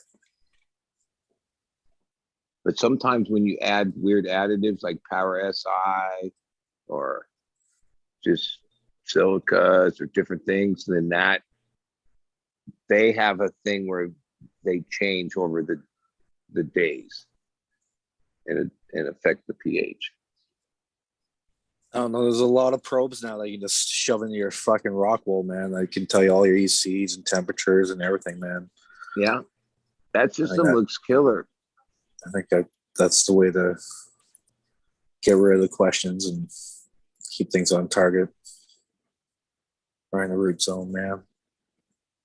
Well, yeah, they have a whole data. That's the way you can do the no waste, right? You can have it push your limits on the, well, dry back and everything. Works. It even tells you dry back your percentages on that shit. They're a profitable operation, and they like you can't knock what they do. And hey, they don't try to charge $80 an 8. They charge $45. That's one of their deals.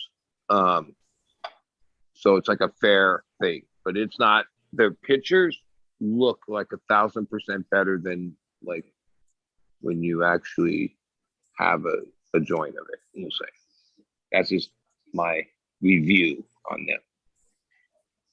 But I think they're like technically, when you look at what they've done, oh, they knock it out the park. Those are some nice operations.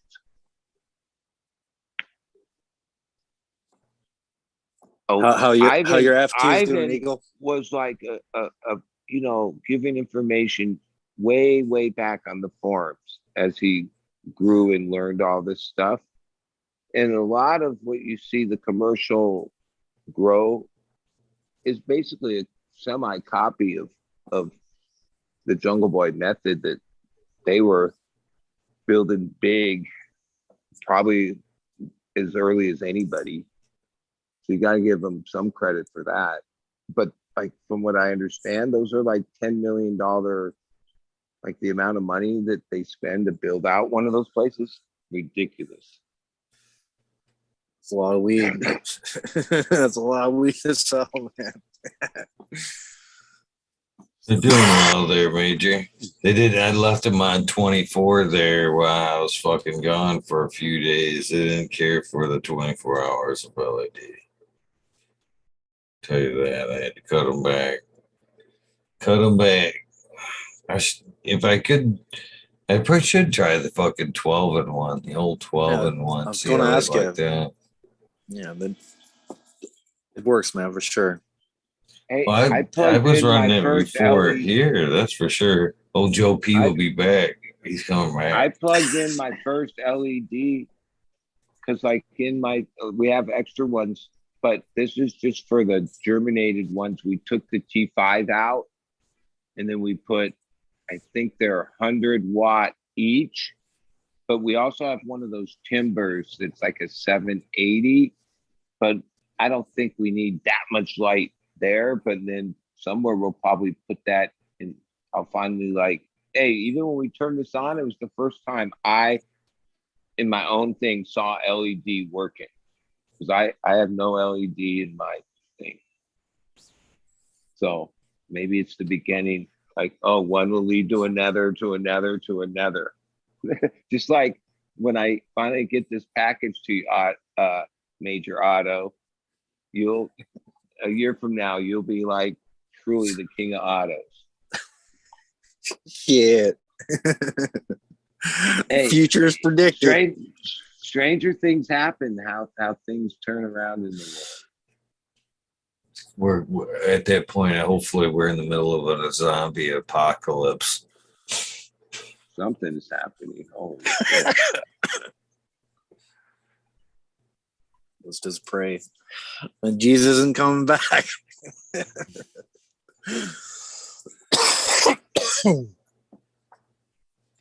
he's going to be pissed what we've done to this place. Be like, you guys are smoking autos.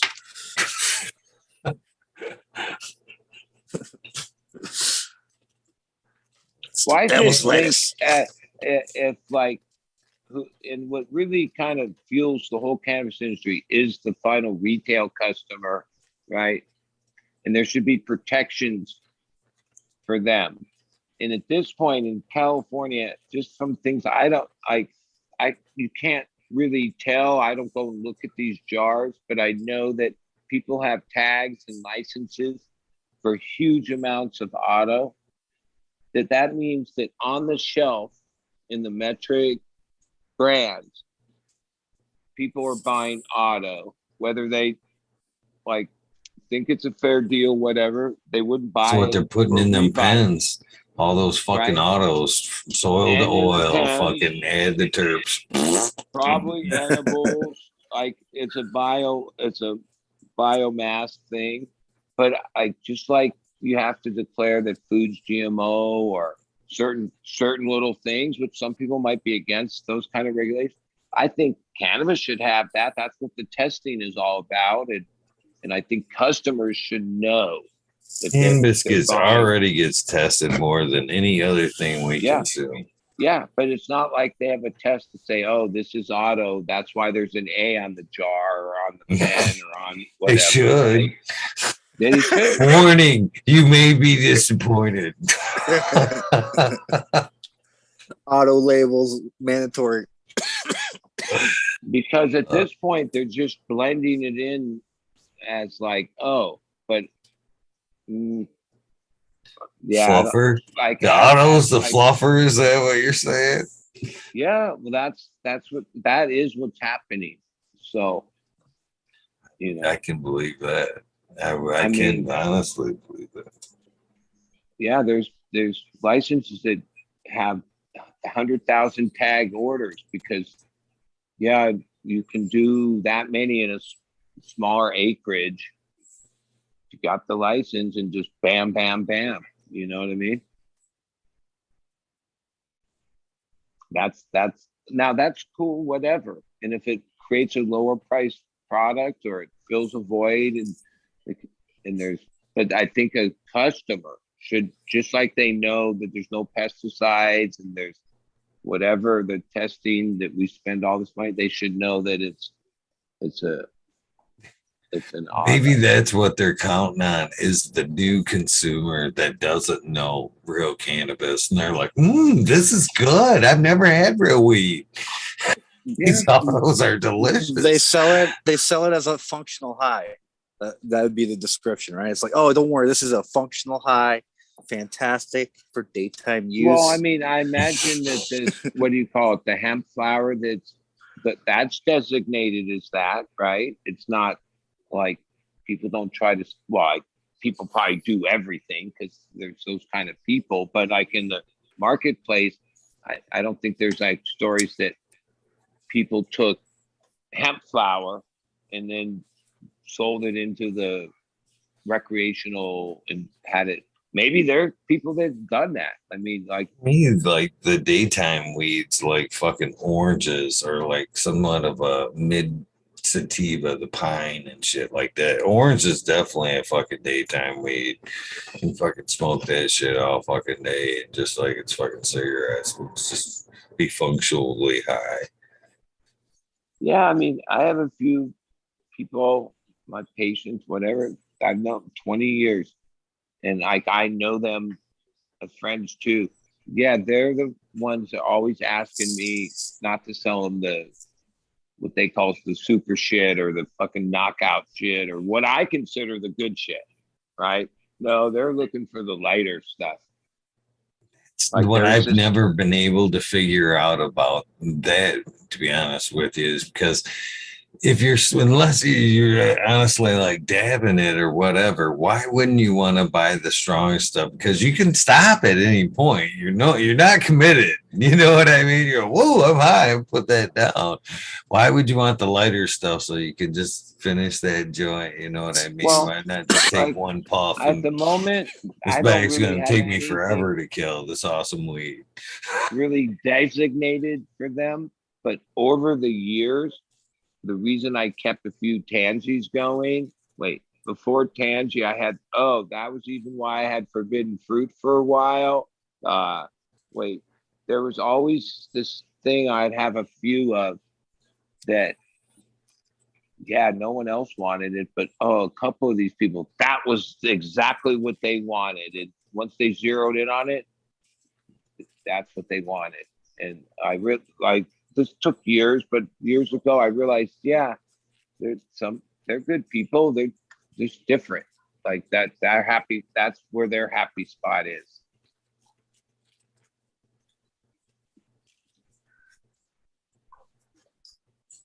Yeah. Just out of curiosity, were they like more white collar people? Well, office jobs. I guess most of us maybe the title's much, but we're weed connoisseurs. Like we're really into it.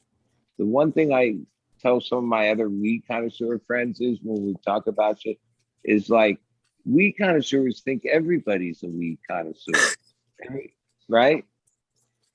Not everybody's like that. Some people, it's just weed to them. You know what I mean? Like they're not that into it. You know what I mean? They smoke weed, they like it, they use it, but they're not that. They've never been to the candy store. You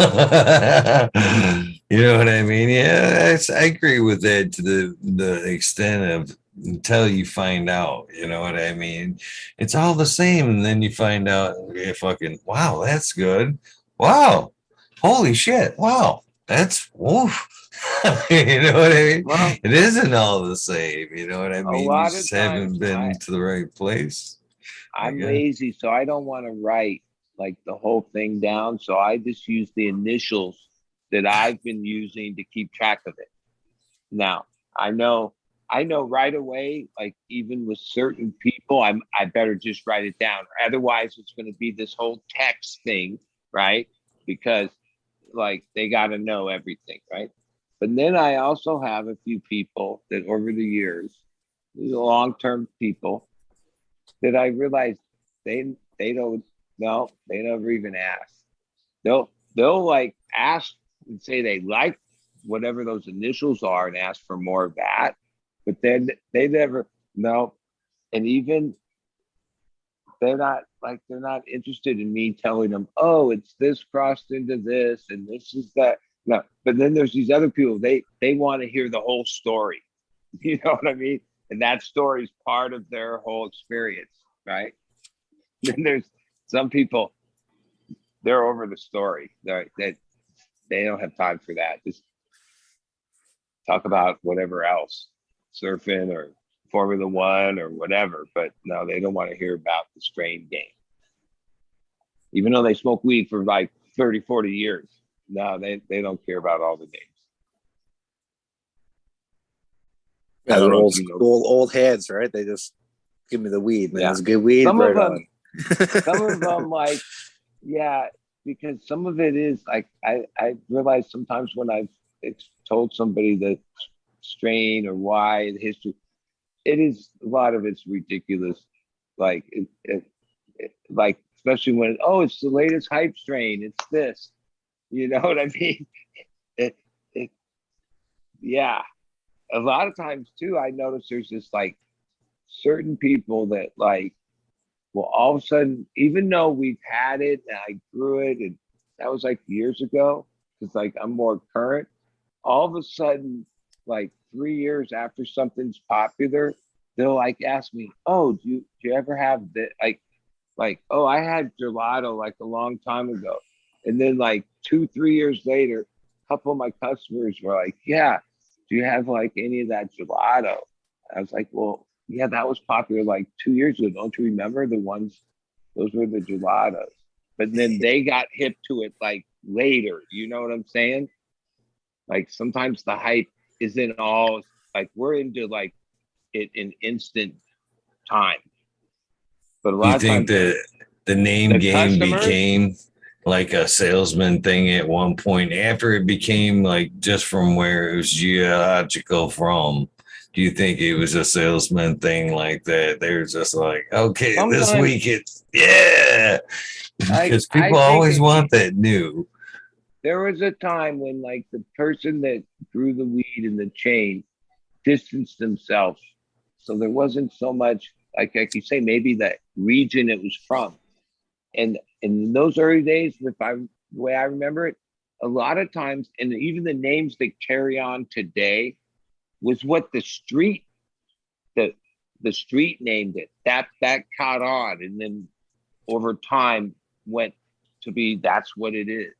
You know what I mean? Like certain region had this certain weed, they start calling it this, and then that's what it became. It's because the guy started the name game. That's what I'm saying right there. Yeah.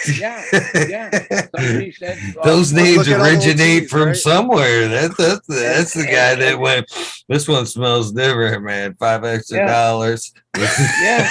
The streets, basically the streets. The grower, he didn't want anything to like come back to them. You know what I mean? So they didn't take claim to anything, you know? Like today, it's the opposite, right? You know, you hear the name way before you ever, you know, then you, like even this weed that's, I guess it's popular, this RS11, right? It's pretty good, right? But I heard so much about it and it's like, oh, well, it's got to be really fucking something special. No, it's not that, like, at least to me, it's not that special. It's just a sherbet, isn't it? This old. But I mean, you know, it's a selected cut. I think it has its providence. Of even why it's Rainbow Sherbet 11, right? Now, a lot of times, even though I kind of trust when I get things from people that say it's this, but like that became sometimes with the hype strain, next thing you know, something's got hype and it isn't even a week or two later. So no one even could have even grown so much of that kind, but somehow it's available everywhere. You know what I mean? Because next thing you know, people are just saying, well, call it RS11. That's what's selling.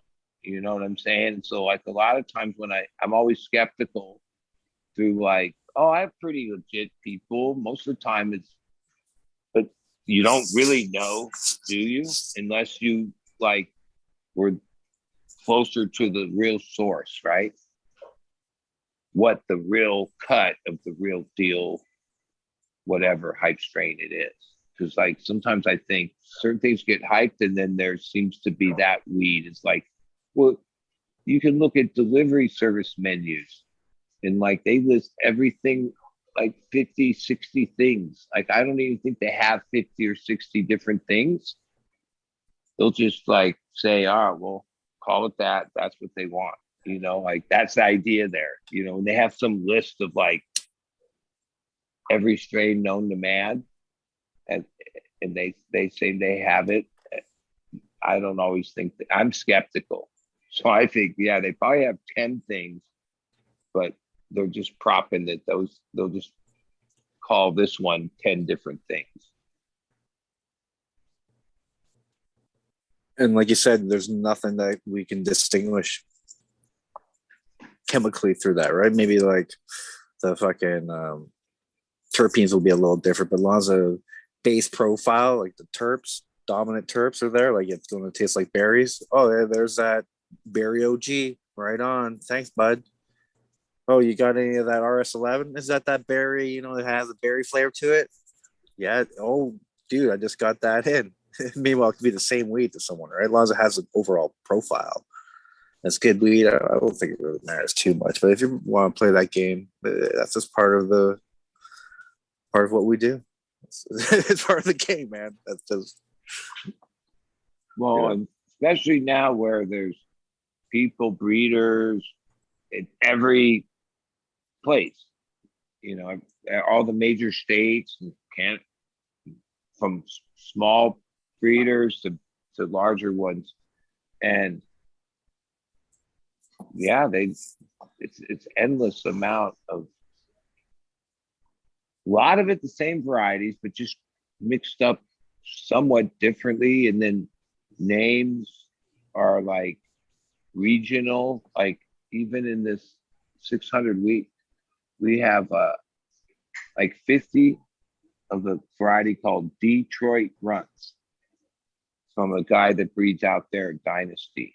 And I was like, well, wait, because I've grown runts. Okay, so what makes it Detroit Runts? I haven't looked at it, might be crossed into something that, or who knows, but it was like, all right, so now it's Detroit Runts, right?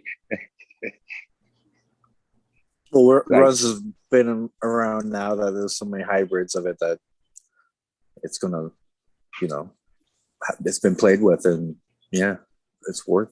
I got there run some shit. It's cool plant.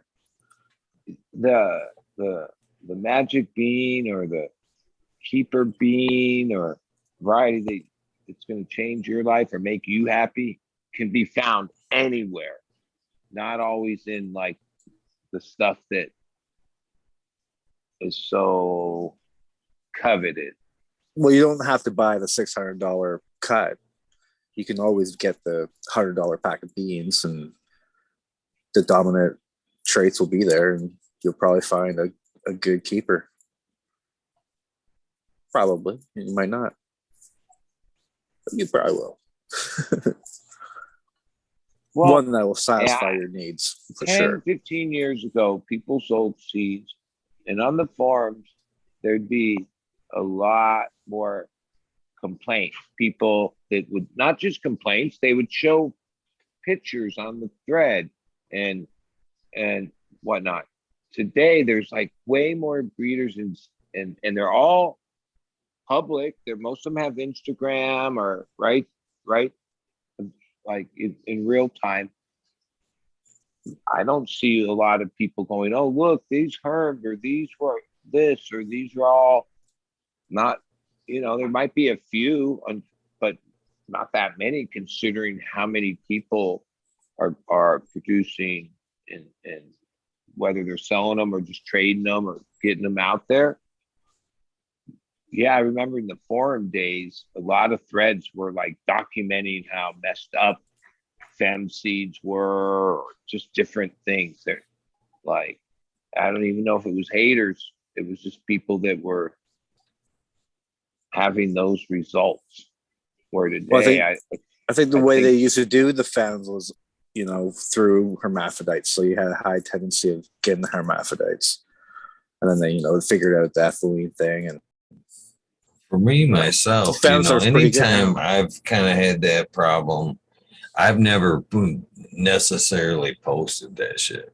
I'm not necessarily trying to, bust the strain beforehand. You know what I mean? It's a tester. I go right straight to the breeder and go, okay, there's some big problems. That's where the forum came into play. There was just, you know what I mean? You were a part of that group, that forum. You all had a mission. You know what I mean? You weren't just posting it out there for whatever. You went to your group and went, hey guys, heads up. You know what I mean? You might find something. You didn't go to Instagram and go, oh God, this sucks. I got a herb. You know what I mean?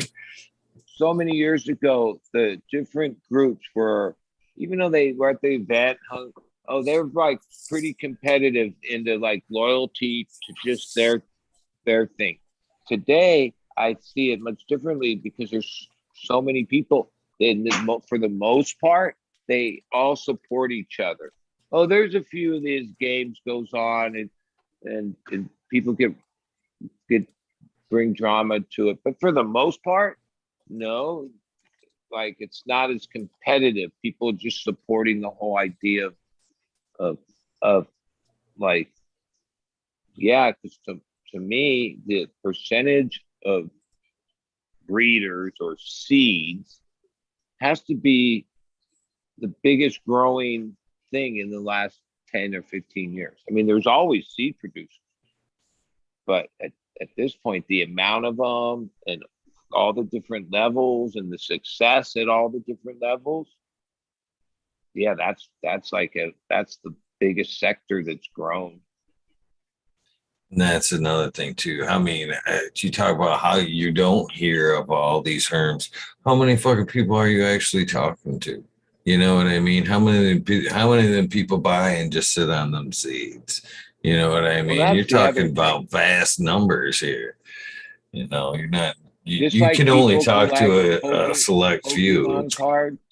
There's a lot of the seed business. I don't know what percentage, but there's a percentage of people. Oh, they grow, but the amount of seeds they've acquired is way more than the level that they grow, right? It's more like a collection.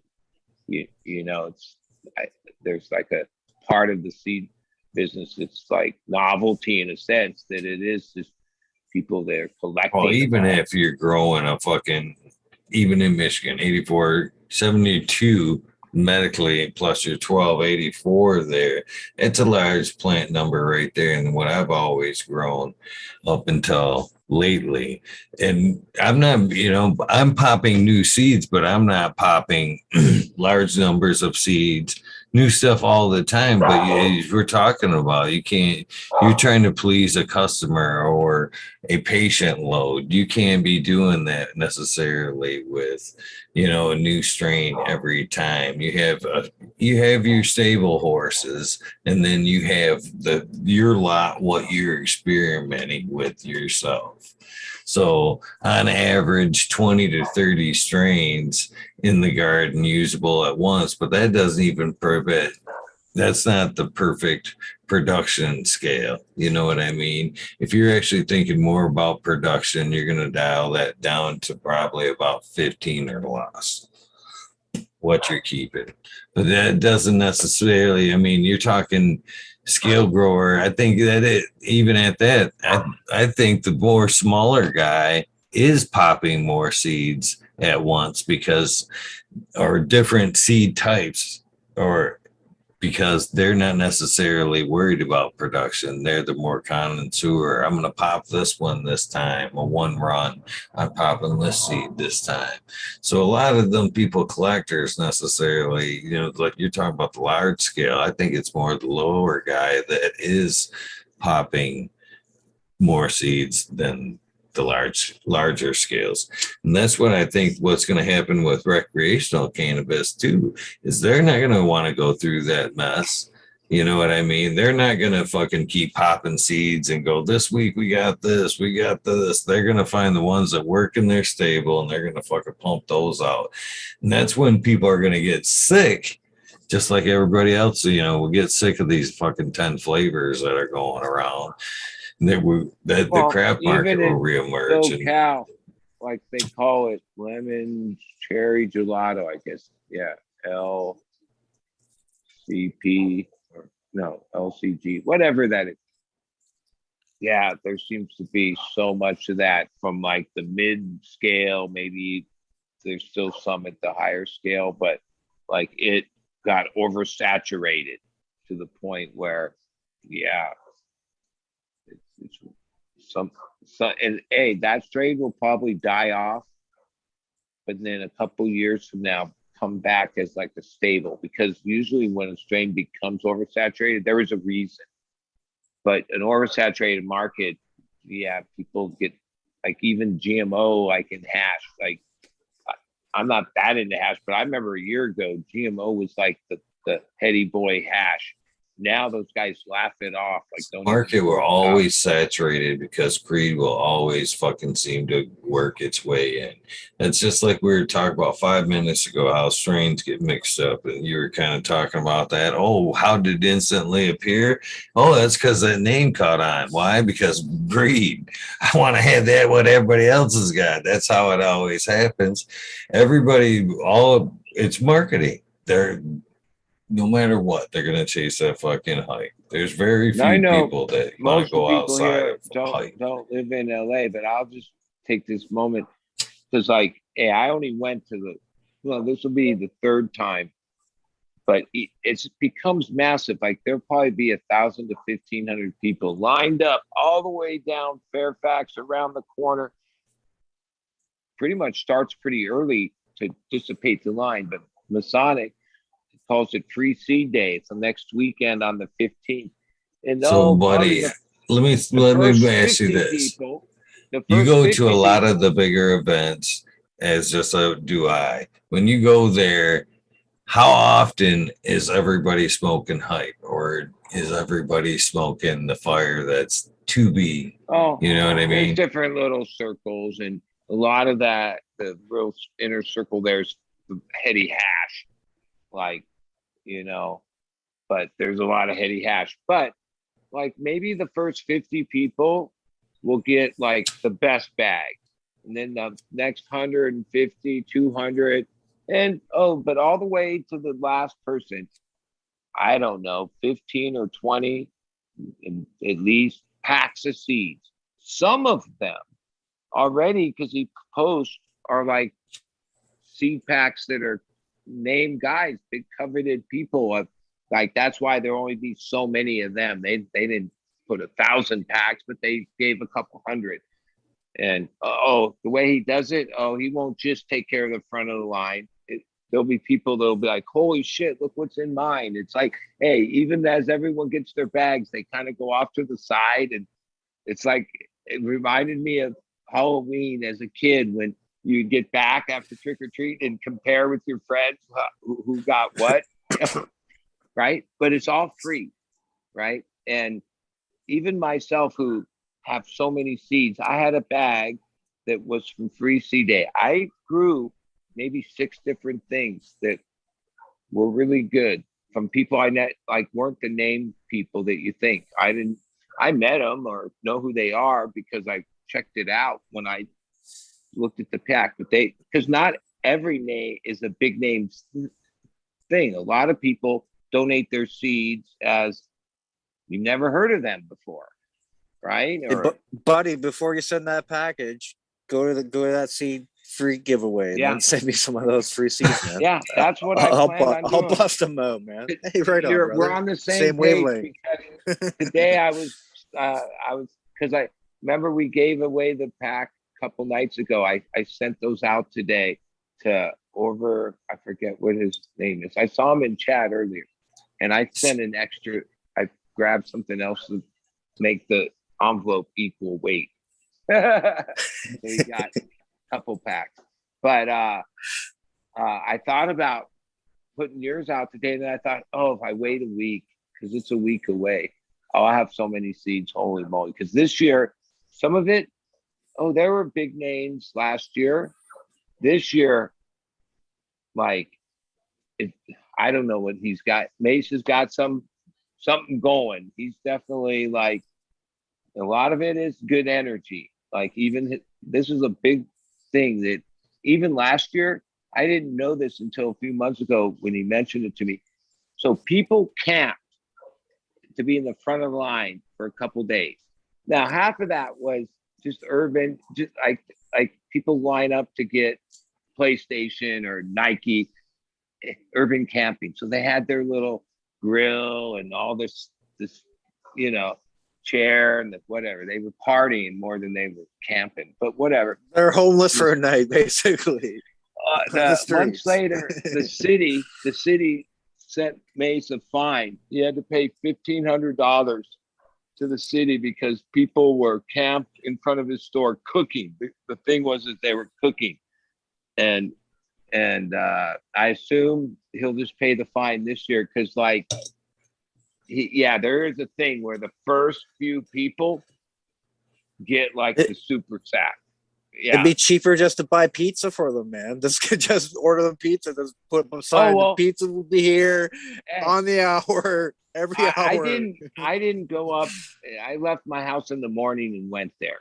But so me and two of my friends from down here, we have an Airbnb like 8 minutes away the night before, because like it's a 2-hour drive. So we're just gonna go up there the night before. And part of like our plan that night is to go down to the line and bring those guys pizzas and hang out with them, and then go back to our room and sleep because, I'm too old to sleep on the sidewalk. I'm not doing that. Fuck that. Not for seeds, man. But no but it's a beautiful thing. Like even last year, because I walked. Those are hardcore weed nerds, so who do that? It wasn't just like. It's the same way at all cannabis events. That is kind of what amazes me, because like, I go to concerts. Different concerts bring that demographic of people, not always a mix of everybody. But cannabis events, like in my life, sometimes I'm in awe of like how many different types of people are all at a cannabis event. Like even this will be 1,000 people line. And it's like every type of people, like older people, soccer mom people, the hipsters, the Compton people, 420. It is. I didn't mean it to be that abrupt. But, I want to jump in on that. It kind of sucks that genetics are as frequent or available as they are. Back in the day, the events for me were like almost like a Black Friday event.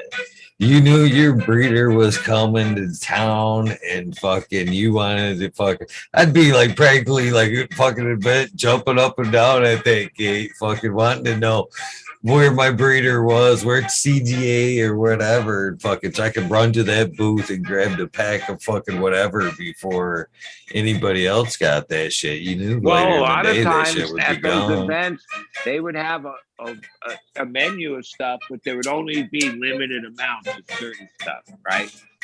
And if you didn't get there that first day and the first rush of people, that's the top stuff is gone. That's when you got the freebies and shit like that. I'm a freak like that, man. I like the oddballs and shit like that. That's what, and I encourage everybody else, man. Fuck the hype, man. Years of testing, I've always loved to show up to any of them events anywhere and fucking have something different, something good. Ooh, what's that? Something you ain't heard of yet. Something you ain't heard of yet. This is the next shit right here. And I still like that, man. If I've got a choice of like fucking whatever, I'm getting, this is hot, this is hot, this is hot. Ooh, that sounds good. I'll probably just pop, ooh, that sounds good versus with the big name any day. I'll take that chance. How if you had a lineup of clones and one of them all unknown to you besides white runts? Would you get that white runts and then you smoke the hash on it?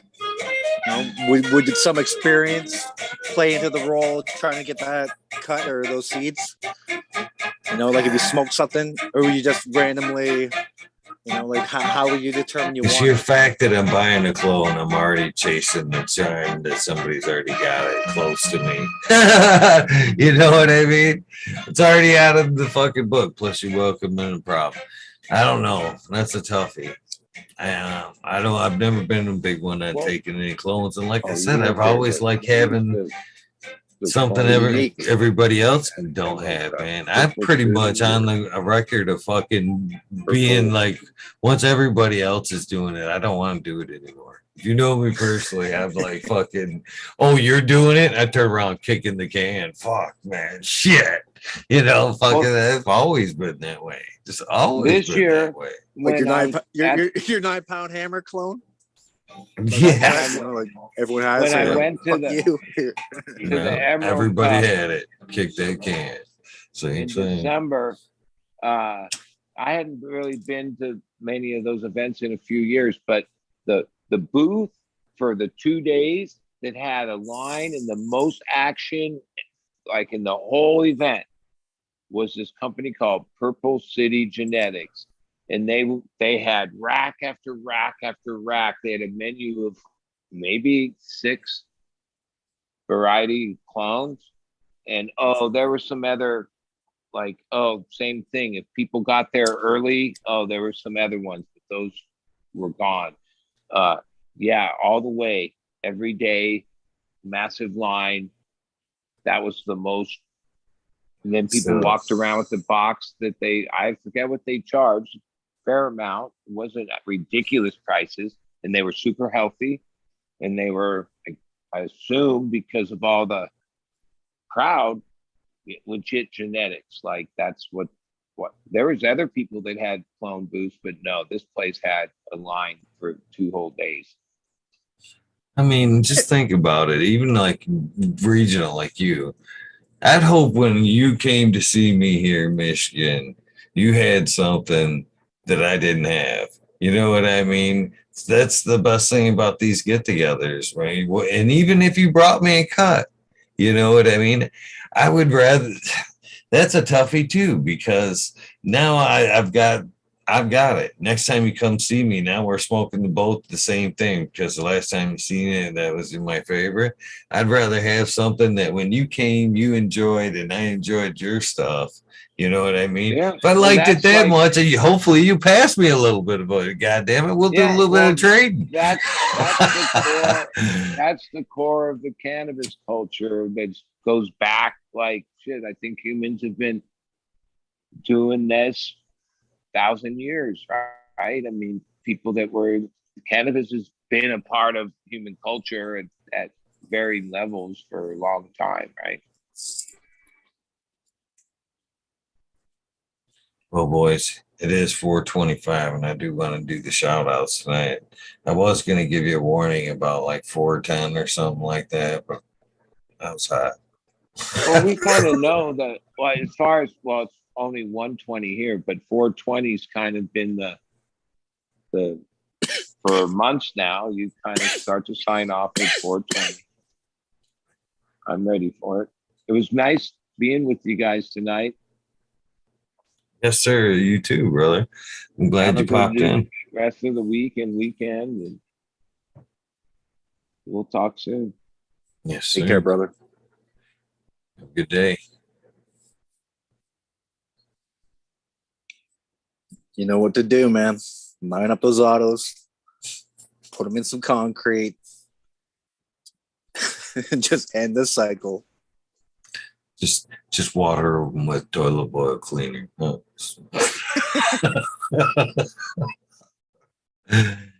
Oh, with that being said, thank you guys for joining in tonight. It was a fun night.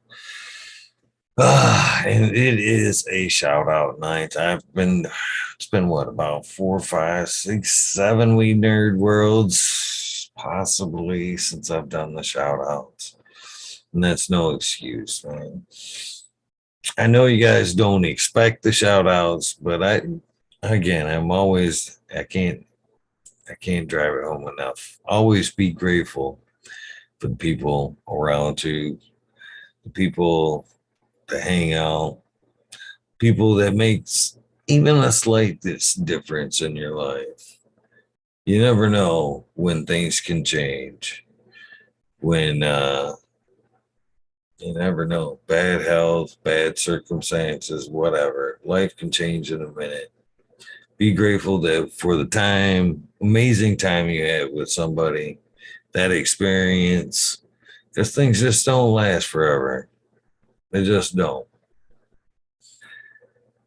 And that's one thing I've honestly learned in life. Just appreciate the moment, the now,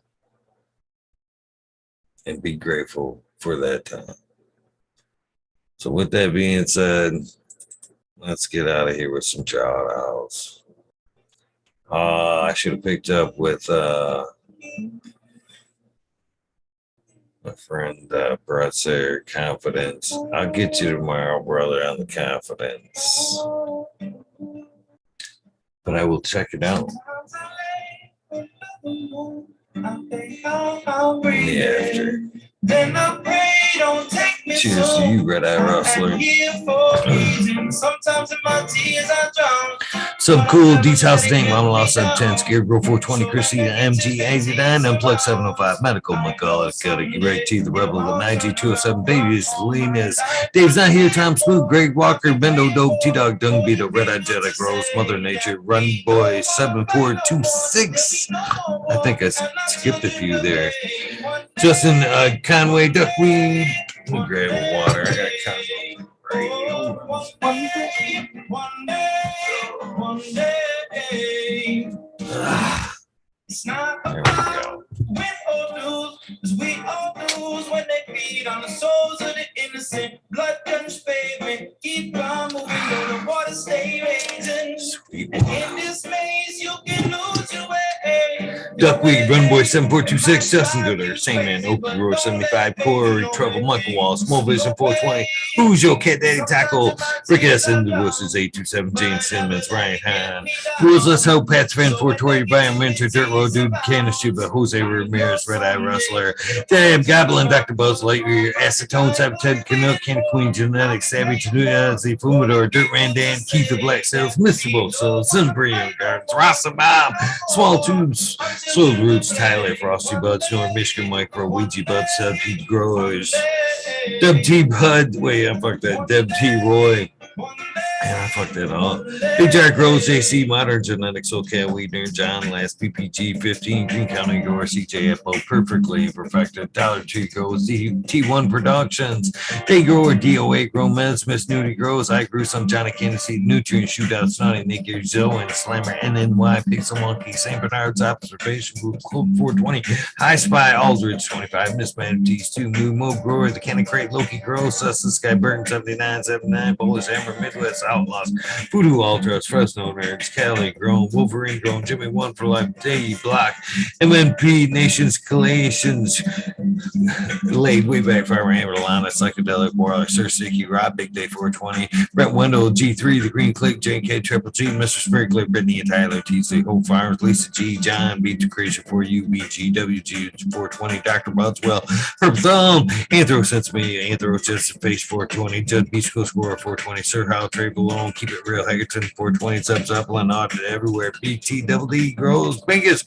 Green Puffin Man, Alex Boy, Jeff Seth, Life School of Crop, Cause I Love It, Green Mountain Grower, Southwest Okie, Real 100, 212, Andy Man, Brandon Family Farms, Page Farms, Me All Flower, Ryan Anderson, Green 13, New 7 Wins, Kingdom Whack Fire, Streamer 77, LD, Band Bunny, Nutrients, Mr. Green Pops, Mr. Green Nuts, First 619, 664, Spaniard, Kruger, Jones, Grow, Pop G Girls, Raz, Amy Cass, The Grow From Your Heart Podcast, Luna, Green Men, Flock, Jeremiah Miranda, Sony Creek, Lost Art, Mr. No One, Giant Mike, Prometheus, Soil, Jason I, Stone, P. Win, David Coleman Mason 662, Scroggy McScroggerton, the Fourth Scottish Groves, Big Kelly Burrows, Shed Brad Family Farms, Polly PPR, Kevin Joe Dream, Mike Ancho, Jay Huggins, UTA, Green Tree Hunter, Kush Cloud, Joshua Season, Organic Grown Buds, Warren Nelson, Camwood, Maine Mystic, Show Love Always, Kelly Stone, Texas OG, Sarge S, the Clear Fresno, Happy Guy, 311 Mix Up, Kinder Grows, Evergreen Hayes, G Friend, Tree, MMJ, Tay Ball, Dragonfly Beat, Justice Meds,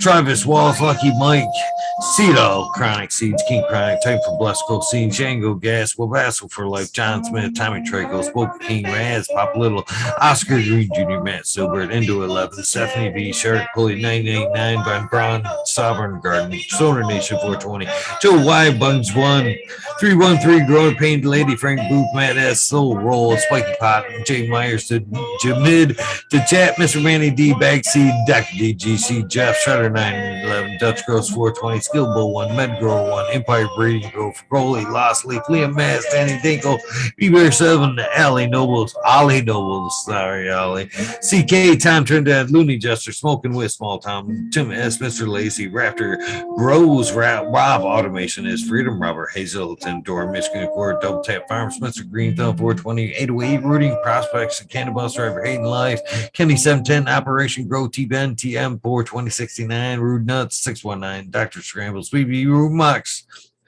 GHF Double J, Bio Green, Stealth Grove 56, Hanky Stanky 420, OG, KP, Ganja Nana, Your Mama, Georgia Joe, Roy Rodriguez, Be Growing, Nature's Best Nugs, KB Growing there. Damn. Want to raise no. I just lost my voice, dude. Nature's Best Nugs, Killer Bee Grows, Ganja Whiskered, Husky Gardner 3420, Dr. Hughes, Sword for Life, Willie for Life, the Jeffro 42069, Beaver 698, Dr. Franklin, Booty God Dave, Man Baked Ted Snugs, the Riffin Fat Boy, Jack Greenstock 420, Boone's Farm, Charlie Farm 420 was in chat tonight. Hell yeah, Charlie Farm 420. Hopefully you're well, brother. Aldridge 25, Smiley's Garden, JD, Smith Smith, D Snugs, Smoking Grow Fraser, Grokoski, Twisted Roots, Faded Farm 420, Jeff Jarowski, Genetic Memory Farms, Evolve 420, Cameron, Mr. Bagsy, Jill Carter, Mystic Roots, Mystic Grower, Ginger Snap, CTE, Rose, Rick Wolf, Ned Denver, Mike Denver, Sergeant Pepper 420, Cannon Trooper, Blind Cat 420, Led Up Again, Tim, UKIF 420, Food Boy, Devin Shripback, Medical MJ, Budsville, USA, Red Sun Raction, Prophet, Chris Martinez, Tara Wilson, Dankman, Dan Dankman 420, Red Center Farms, Good Life, Tony Bell, Teacher B, Most Hated Grower, the Major General 420, Army, the American 1W, Digger 714, Sharates, Kineos, and Next Mountain Skies, ready to hit that hop hour, Chris Mertz, Ian, Say Robbie, Sergeant Live, Have a Fake Cam, Ridge Patch, Dozer Moon 420, Southern BT Grower, man, I can't believe I fucked that up. Sorry, Southern BT Grower, Choose Medical, Jerry Bear, +1 Mushroom, Secret City Partners,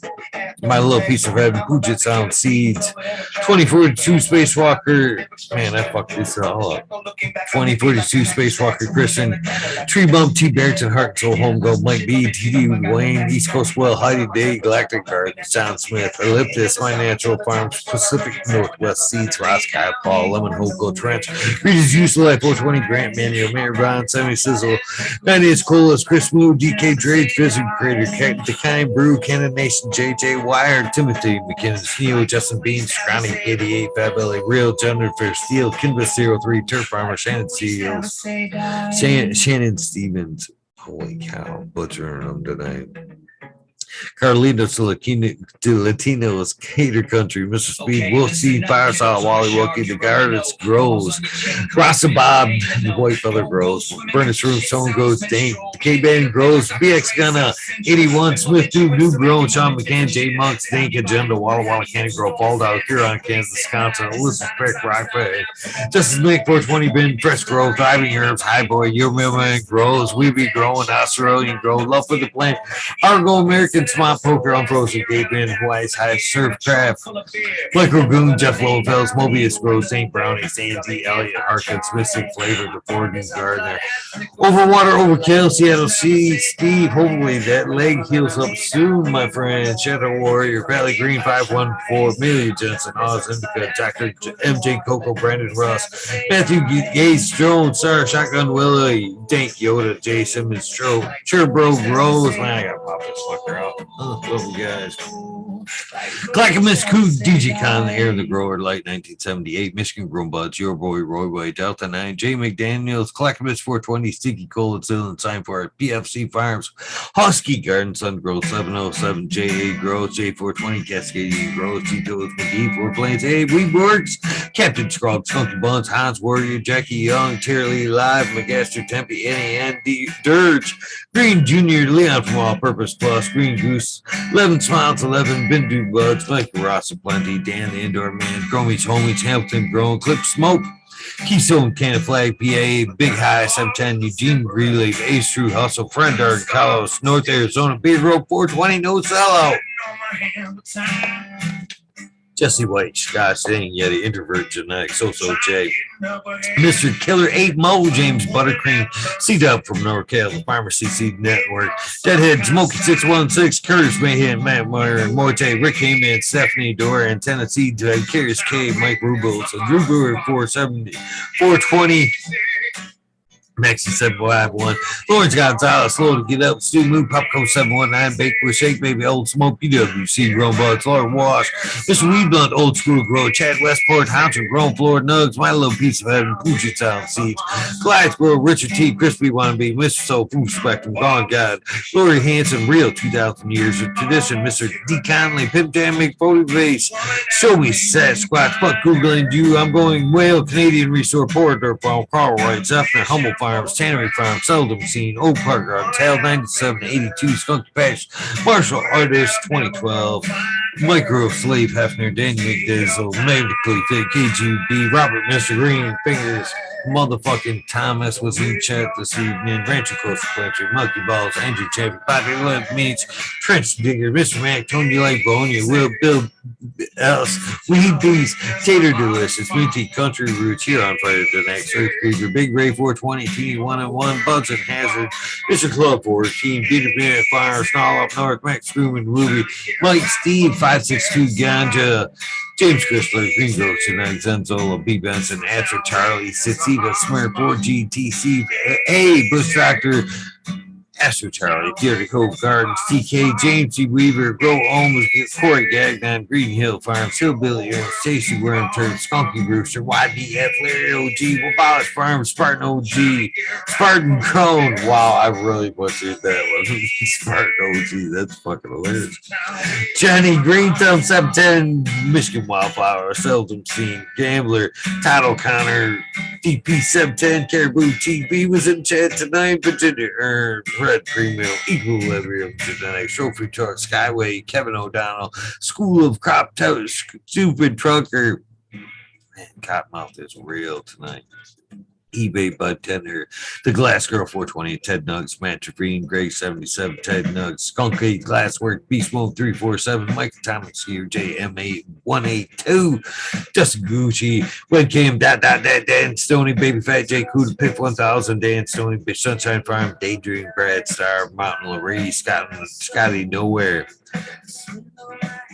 Justice McMaster, Red Bear Farms, Two Dog Seeds, Butt Plug Bungaloo, Broski 808, Weekend at Bernie's, K-Bag, Justin Station, Strong Style, Organic, Zippy, iMac, Honesty, K-Hell, Meow Flower, Brett Boob, Ted Kendricks, Newton, K&T Cruz, Chris D, True Serum, True 420, nowadays, Full Time Full, Natty Dread, Bobby Vances, Extra Soul Groans, Kevin Jiu-Jitsu, Cannon Health and Happiness, Cannon Health, Berserk 215, Collab, Low Cut, Abel Trinity, Mo, Manic Meds, Raz, Bensy, Helen, Huge Janus, James T, Atomic Spoon, Miss Jill, Big Daddy, LT Gardens, High Flower 420, Lobster Brush Bro, Mother Tree Main, Red Pill, Your Boy, Shannon, Give It, Truhan, Rick W, Comfortably Now, One Smoke Away, the 840 Show, Richard Lamb, the 840, Richard Lamb, Red Pill 710, Cannabis Pursuit, K Rolling, Worthy Bloods, Logan Man, Orland Flower Podcast, Anthrax Fact, Warren Dixon, Pink Lady, Luck, El Mondo, surrounded by Keith Private Farms, Fringe Dwellers, Single File, there's Happiness Without Guilt, Wob Wobby, Sean Bibbs, Rescue Radio, Roadside LLC, Notorious Nugs, Magma Seeds, Father and Son, Trimming Notorious, Dub T Dank, Jose Martin Perez, Dog with Hut 420, Buck Tuba Man, GR 420, Community Videos, Detroit River Rat, Louis Garcia, Muck B, AJ Everyday, Captain Body, Cheddar Bob 13, Maine 420, Medgrower, Cookie Coop, Dave Kendricks, In for the Grill, Captive Audit, All Backwoods, All Good, Sally Man Sales, Adam Skankin, Chanel Simpson, One Smoke Away, Gonzo Roach, Kazoo, Aaron Burnett, Shrooms, Mrs. Sinkin, the 420 Grow Tent, terrible, Paul Diella, John Fleming, Jacobitz, Fiber Flaw, Pelly, P. Seldom Seen, Elevated, Lenny, Organic, Sunman, Chiba Sunny, Jeff Paul, Carter Sosa, Dan J, Earth Friendly Farming, Candy Forest Farmer, Fuck All That Be, The Mystic Door, Jason Lamp 512, Snake Eyes, Northern 4466, Jason Greystone, Sonar Baker, MB, Sony Creek, West Sonic, French Dweller, Tarzan, Superman, Old Man, Hurt Man, Freebird, Old Glory, Matty Guy, Simple Man, Survival One Time, Tim Blake, Golf Coast Chronic, Steve Fett, Collabo, Perlero, Harley Grower, Jen Gotts, Steve Collins, Todd Kendricks, Property Maintenance, Sarpy, Diamond Hayes, Scoop C Street, Sierra Reams, Randy K, TCDR, Claire Gilligan, Wardrobe Farming, Randy Grande, Piff 1000, Ace Blue 3223, Wake Up, Captain Freedom B, Puffer, Smiles, 15 Digit, Michigan Ganja, Move, Hash, Fred Steve, Super Bob,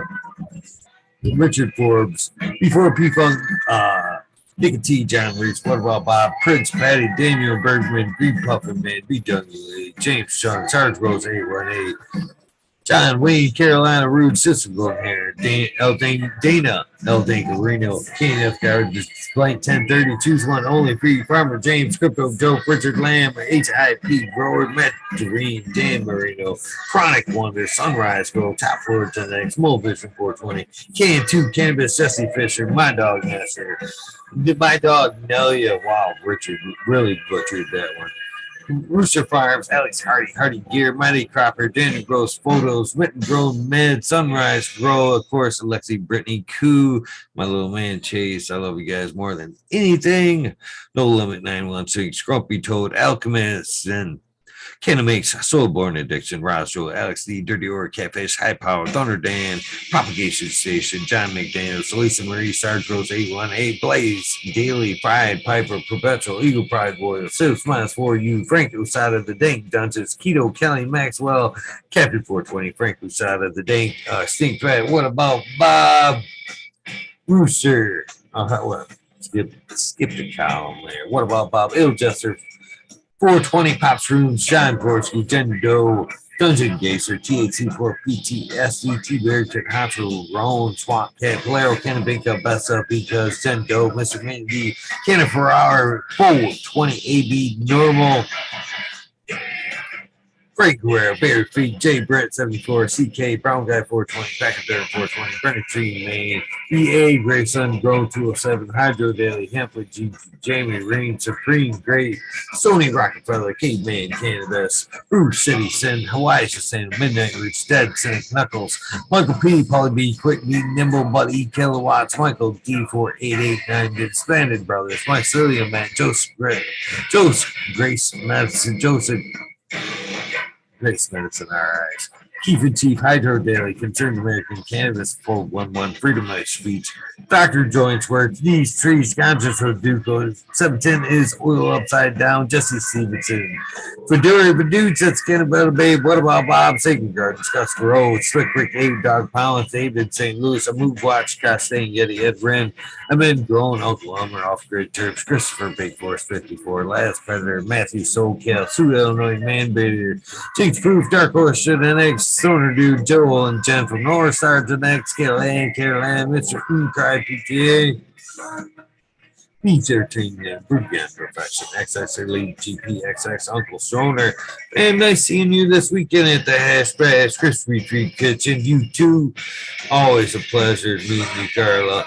Growers Paradise, LAD Grown, ICD, Joey Bacon, Mrs. Scotto, Fresh Baked One, JL, Big Bad Grove, Charlie Cannon, Ostrich, Gold, Chuck the 420 Gardens, Daniel Phillips, Mr. Nowhere Man, Selling Sally, Silly Seychelles, Luck E, Cloudy Goslin, Mr. Mouty World, Green Gilla, C2 Gardens, Betty Ben, Alpha Naval, Mr. Mardu, Cursor 5, Century Metro, Green Goddess, Alberta Kennedy, Grower, Earth Creeper, Don Hazelhurst, Matt Nels, John Galt, Coonward, Robert Rittenhurst, Pedro and Desi, Joey Berger, Mr. DeVille, Mikey from Maui Gold Genetics, Missy Dankster, Dragonfly, Earth Medicine, Thunder Dan, San Luis, Sun Girl, Super Bob, Dutch Growth 420, Tough Impact, Mr. Tree, Green Gypsy 1.247, Dirty Rotten Imbecile, Steady Game, Dirty Bug, Sovereignty, Pocket No Smartphone, B, Ridley, Val F, Tough Impact, Crazy People Doing Stuff, Weight High, Multiple Division, Patio Bears growing at Home Invaders, get no fucking pity, Blue Kiss Gardens, it was a pleasure meeting you this weekend, Crack Baby CWC, Shorty for Life, Token Pirate, Supernatural, Brittany Nicole, Sacred Gardens, Rossi by Joey, One Love, No BS, Penny, Pebble, Rippers, Frank, Roddy, 420, Chef J. Reese, Dog Days Gardens, Corrine, Big Force, 54, Green 420, Green Goddess, Nuke Cell, Pearly Baker, Christ, Draco, Jungle, Diggity Dank, El the Beastly, Lord Camp, Swim for 22, The Grow Boss, Jim Clemmer, MV Classical, Blind by the Light, We Fairy, in the Grove, No, Mistress, Doc Ellis, Mr. Toad, Uncle Rick, 12, Mr. 12 and 12, Cassie the Pirate Fairy, Mr. Mark Leafly Hill, Panic Cat V8, Urban Remo, Red Dragon Brothers, Journey of a Grower, Jab Hunter, JG, GML, Leafly Wiggly, Cam the Cannon Man, High Tech, PG, the local, Humble Local 2.0, Nick D, K Good Farm, Zachary G, Sailor PU, Eddie Alvarez, Sir Wezer, Paisley Acres, S.103, Drewzilla, MK Ultra, Gilbert UK, Brandon Harris, 710, Connoisseur, Fino Fisherman, Hemp Knight, Cottonmouth Grow, Icy Cold, Shirley Moss, DK, Driving Miss Hazy, Herb Conscious, Woody J, Roy Dugan, Marijuana King, Ganja, Ninja, what you got? Justin Houdini, Big Blazer, 80, Ryan Krukowski. Still butchered it, Ryan. Sorry, brother. Marcus Greta, 420 Ben, A Nova, Weed Monster Grower, the Quiet One, Who Be Growing Doogies, the Fire Department 420, Colts Mountain, Daniel Scoop, Fang, the 420, the Coffee Pot, Seymour Cuts, Biosynthetic, Cousin Nikolai. Nice seeing you guys this weekend. Fang, Cousin Nikolai, Big Clouds, stay up. Alex 22, Doc Vapor, Texas Weed Hopper, Danker, Dankerous Kind, Joe Pietri, Saturday, the Space Goat 82, Pac-Man, Biggie Long Time, South Beach, and the next Cushmaster, Let's Be Buds, What's Our Funny, No 427, 10 Dabber, Mr. Magoo, Jack Beanstalk, Detroit Cube, Angel, Sativa, Christoph Bulldog, Grow Tech, Michigan. Nice seeing you this weekend. CX6, Ultimate Acres, Claude, Rim Purple, J5, 428, CAO Craft Farms, Dr. Green Gas, the Candyman, Turp Vineyard, Ponyboy, Uncle Mike, Mean Gene, Hope Farms, High Italian, Judge Strange. It's nice seeing you this weekend. I'm forgetting right now. Beachgrass Farms, nice seeing you this weekend. Joseph, Anthony, THC Gardens, Duff Nugs, Chad C, Replacement, Joel's up north, Obscure Oddities, Tats 2, Trav, DLP 2372. I don't know why you're not on the list earlier. Notorious and Psychosis, Ted Snugs, Steel Beams, Mrs. Justice Meds, and Glass but Never Leave. Greatest 207. Cheers to all of you guys. I need to go back through the list tonight because there are some newer names that need to be on this list. I wonder why nobody hasn't put together a blooper reel of the shout outs. I kind of would like to see it. I probably wouldn't. But with that being said, if this is the end of your day, your journey, please get some rest. If this is the beginning of your day, your journey, Please take time out for a little bit of self-meditation, a little bit of self-love, a little bit of meditation. I even butchered that tonight. Wow. With that being said, if this is the end of your day, your journey, oh, wow, I'm just repeating myself now. I need to get some rest. Do something nice. Random acts of kindness do save lives. I'm out of here. I'll see you tonight, 9 o'clock, for the early episode of the Weed Nerd World. I'm ready to end this day. Have a good one. I am out of here, guys.